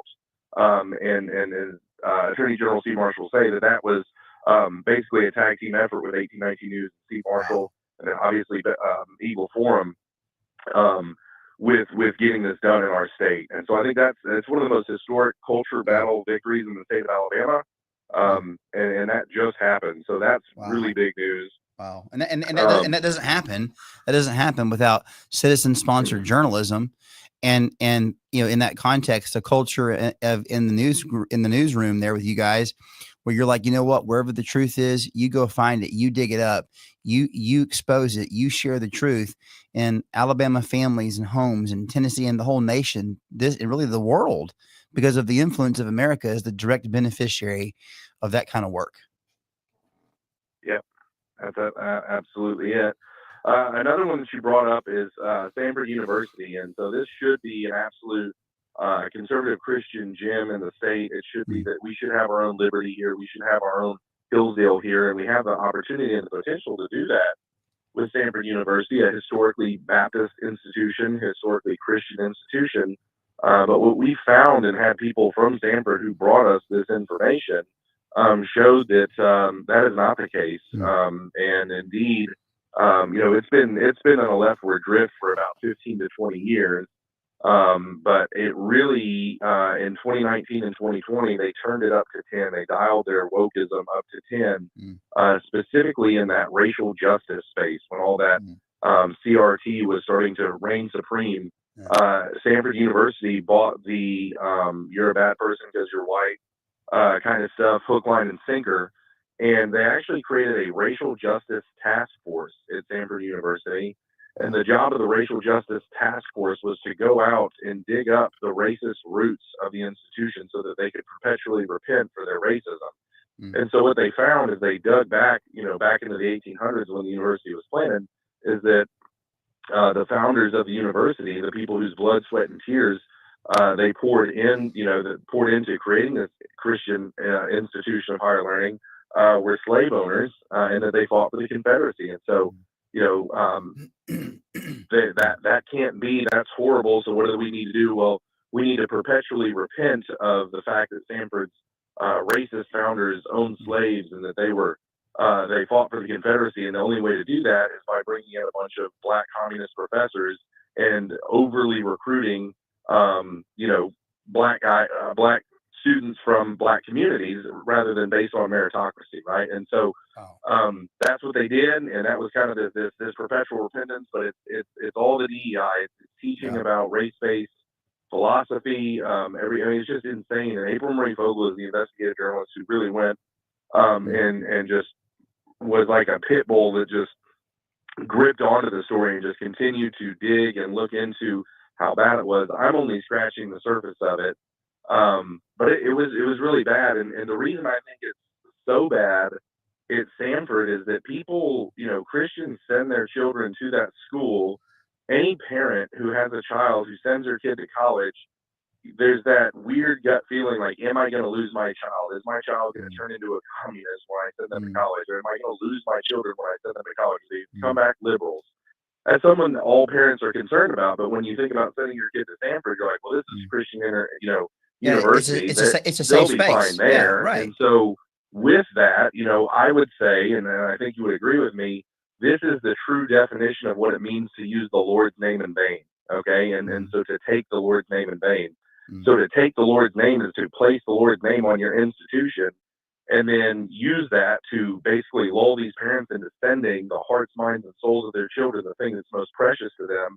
They're entrusting the hearts, minds, and souls of their children to this institution, as well as the tens of thousands of dollars that come with that. And with that trust comes a responsibility to protect them from these things. And instead of protecting it, they're actively going out and recruiting teachers to teach this stuff. It's insane. And so I could go on, but I think that gives a pretty good summation of it. And again, April Marie Fogel has done a phenomenal job. I've read those pieces. It's been very helpful and very great. And it's crazy because like the opportunity is there. You know what? Nobody's perfect. Like there's sins in our past. Obviously, slavery is not something that we condone, and kidnapping people and forced labor and those kinds of things.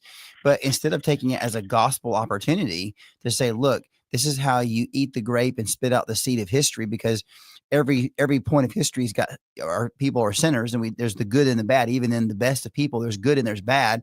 There's cultural blind spots because the whole world does these things or whatever. I think one day, I do believe in my lifetime, we will see the abolishment of abortion. And I think one day we're going to look back and say, how in the world could we have thought that murdering babies and the women, ripping them apart, was ever a good idea? But it's like the blindness to see that when it's a gospel opportunity to speak truth and gospel redemptive history to our young people, and not to use it as a means to undermine the very civilization and the very values and faith that has the answer to the problems we face. Yeah, no, I agree. It's just wild. And just to see a Christian institution basically taking what is outright Marxism, right? Diversity, equity, inclusion. That is a doctrine written by demons straight from the pit of hell.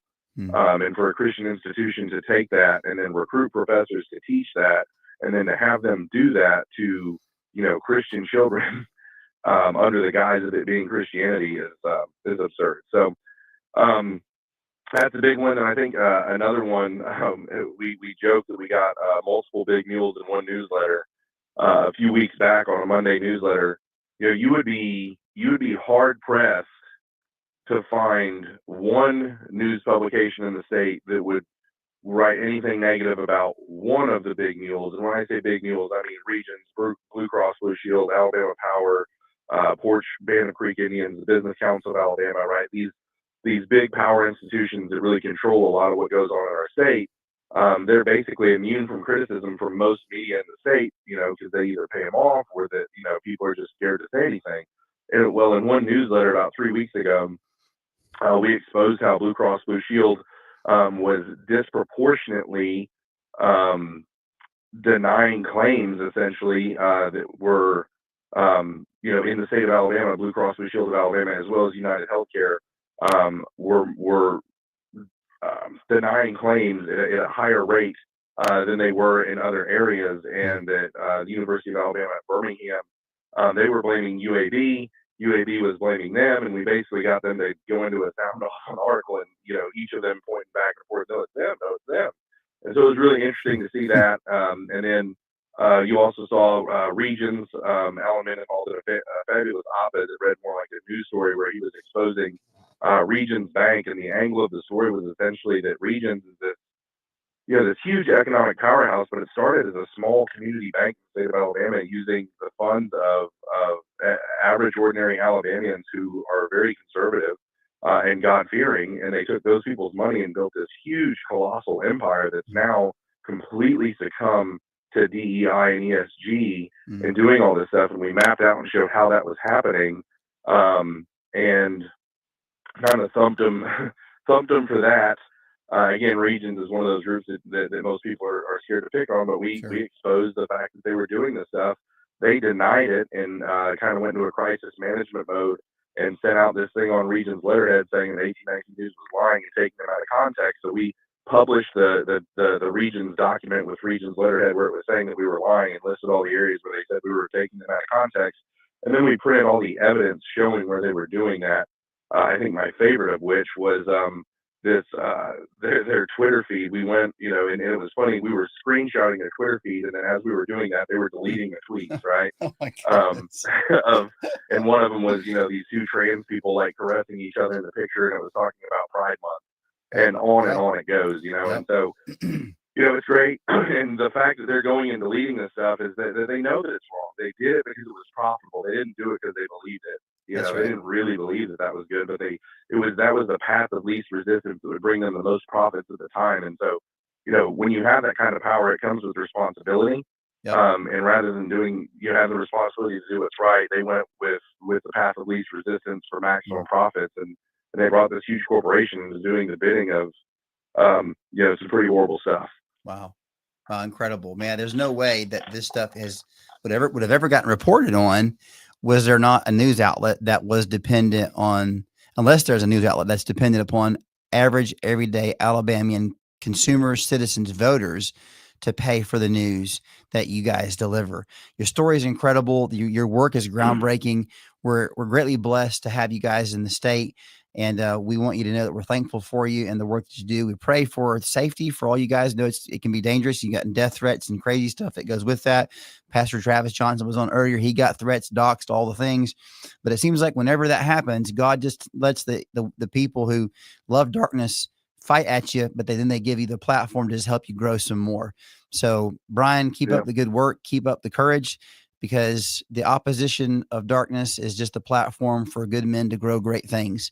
And we appreciate all the work that you do, and that courage to speak truth to power. Well, that's the right side way. Amazing. Loved him, but I don't think, what did he ended up with percentage wise? Well, it's crazy too. And I hesitate to say this because I don't want Democrats to have power again, but I was part of the class that flipped the state house for the first time in 136 years. And we came in there, we came in with a passion, with a purpose. And then 8 years later, 30% of us decided we were done because everything we said we were going to do got done. Yeah. And I said on my show yesterday, part of my deep concern right now for Republicans in this state is they don't have the battle scars of the fights that we had 15 years ago. Yeah. 15 years ago, we were slugging it out with the teachers union. We were getting doxxed every day. We had people showing up at our houses, and I had death threats I had to file with the sheriff's office and, whatever else. And now we have a whole lot of Republicans who have no calluses on their hands because having an R by your name's all you got to do. Yeah. And I don't want the Democrats to come back, but you do rise to the level of your competition. Sure. And without a challenge right now, they can run one way and be another way, and no one can ever get them out of office. So 2 things to fix it. So unchecked power is bad whether it has an R or D by its name. Unchecked power is bad whether it has an R or D by its name. We can either have a Democrat Party check the Republicans, or we can have media check the Republicans. Like, I'll take good media. And so you and I are here to do that. Perfect. Yep. All right, let me wrap you, bud. You got to get on the road pretty soon, and I appreciate your time. I had a couple of questions, but I'm going to ask you two of them. One is I would just lead off by saying, forgiveness doesn't mean there's no accountability. Sure. In your life, you've had a lot that you've overcome. The God is obviously a God of great forgiveness. You've got a beautiful life, a full life right now, a very full house. But what, if any, effects do you still feel from the old Brian's life? Do you still have days when there's something that you're working through, or something you're putting aside, or something you're dealing with? That's a wonderful question.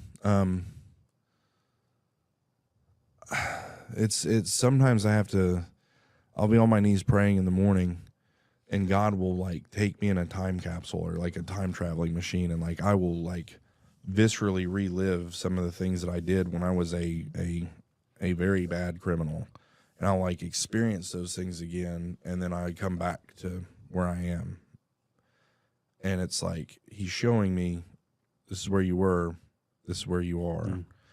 And this sounds crazy. I'm not an overly charismatic guy in my faith. I lean Reformed Baptist Presbyterian. But I feel that God saved me for what I'm doing. Because I was just in prison rotting. I was going to be there the rest of my life. Instead, he decided, very much like the prodigal son, where he says, grab the finest robe, put shoes on his feet and a ring on his finger, and slaughter the fattened calf. Okay, here I am in prison, and I come out, here's the most beautiful woman in the world, here's 7 healthy children, and now you're the CEO of a media company. Why? And so I'm just trying to thank God, live faithfully, put one foot in front of the other, love my wife, train my children to love the Lord, and be fearless in my pursuit of truth. That's it. And take none of it for granted. Yep. Last question, which you may have just answered, actually. I ask this to everybody that I've done these long forms with. Sure. 40 years from now, you know, your grandkids see this video. What do you want the takeaway to be? That's actually a really good question. Generational vision is one of the most important things to me. You know, both the ones that came before us and then the ones that are going to come after us. I think our society has gotten away from that, and so this is a wonderful question. I want my grandchildren 40 years from now to look back and see, you know, God's wonderful work of grace in my life, and know that, you know, God is real. He's King of Kings. He's Lord of Lords. He's a God of restoration. But, you know, you don't have to go smoke meth and beat people up, you know, to find him. You can, you know, my hope for my testimony for my children and grandchildren is like, well, I can't remember a time when I didn't know Jesus. Like, that's what I want for them. So I want them to know that, you know, I was thinking about them with every risk I took since being saved and moving into this part of my life. Every risk I took, every decision I made, everything I'm doing, I'm trying to build something for them, right? The Bible tells us that a good man leaves an inheritance for his children's children. And I don't want it just to be merely financial. I believe if you leave your children an inheritance that's financial without spiritual, they'll squander it. And so first, I want to hand down a spiritual inheritance with a love of God, a love of singing, a love of instrument. Like, I want like a rich Christian heritage to be handed down to my children and children's children.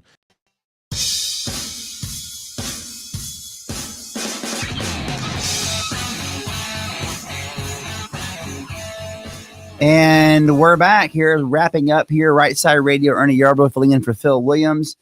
What a great day it's been. We've had tremendous people calling in. We've had hopefully some great segments that you guys have enjoyed in our Triple Dipper today. And super excited that Phil Williams is making it. Well, this is big time. Alabama's big time, but national, international big time. JP, tell us what's going on tonight. Well, Phil will be on, I believe it's called CNN Newsnight with Abby Phillip, but he'll actually be on with Scott Jennings tonight. So, you know, that show is set up for confrontation. You got like two liberals, two conservatives, and they're pretty much arguing for an hour. But I think I'm jealous of Phil because he gets to go at it with these liberals with Scott Jennings as his tag team partner. So it's going to be pretty fun to watch. I'm looking forward to it. Yeah, I mean, it's like the most amazing setup of like Avengers or something where you just you can't lose. You got bad guys, but like you got all the rings of power or whatever. Exactly. You can't lose. 9 p.m. Central, by the way, he'll be on tonight. So y'all got to go check out Phil there. He's agreed to do, I think, 4 more times total. So this is the first of those 4. So I think sporadically every other week or so he'll be up in New York City, up there in the Communist News Network. I told him to not bring CNN back with him. Like, that stuff's contagious. It's in the air up there apparently. So yeah, I'm gonna have to social distance when he gets back. Right, 6, yeah. Right. Tell him wear a mask while he's up there. Yes. But no, I think if anybody can go up and take the gospel of Alabama to CNN and come back largely unscathed, hopefully it will be our man Phil Williams. But no, we're definitely excited for the opportunity that he has there. What a chance, just being faithful and doing the next right thing and speaking the truth. And here we are taking Alabama all the way to the big city. And so what an exciting opportunity for Phil. We'll definitely be praying for him as well. But, you know, as we wrap up the session today, just want to encourage you. We've talked about some websites like inthesilentgenocide.com. We've talked about Men of the West Rising, building again, right? And we just want to encourage you as we come into an election season that's going to be wide open with state races, local races. Men of courage, men of valor, stand up, run for office, speak truth to power, lean into your statewide focused state media, news organizations, support grassroots, put yourself out there to speak truth, get involved. Don't let people have the platform who don't work and live in the community, but you stand for what's right. You put yourself out there, you lead the way. And we believe that in so doing, great things are ahead for the state of Alabama, free and flourishing. May she live. We dare defend our rights. That is the right side way.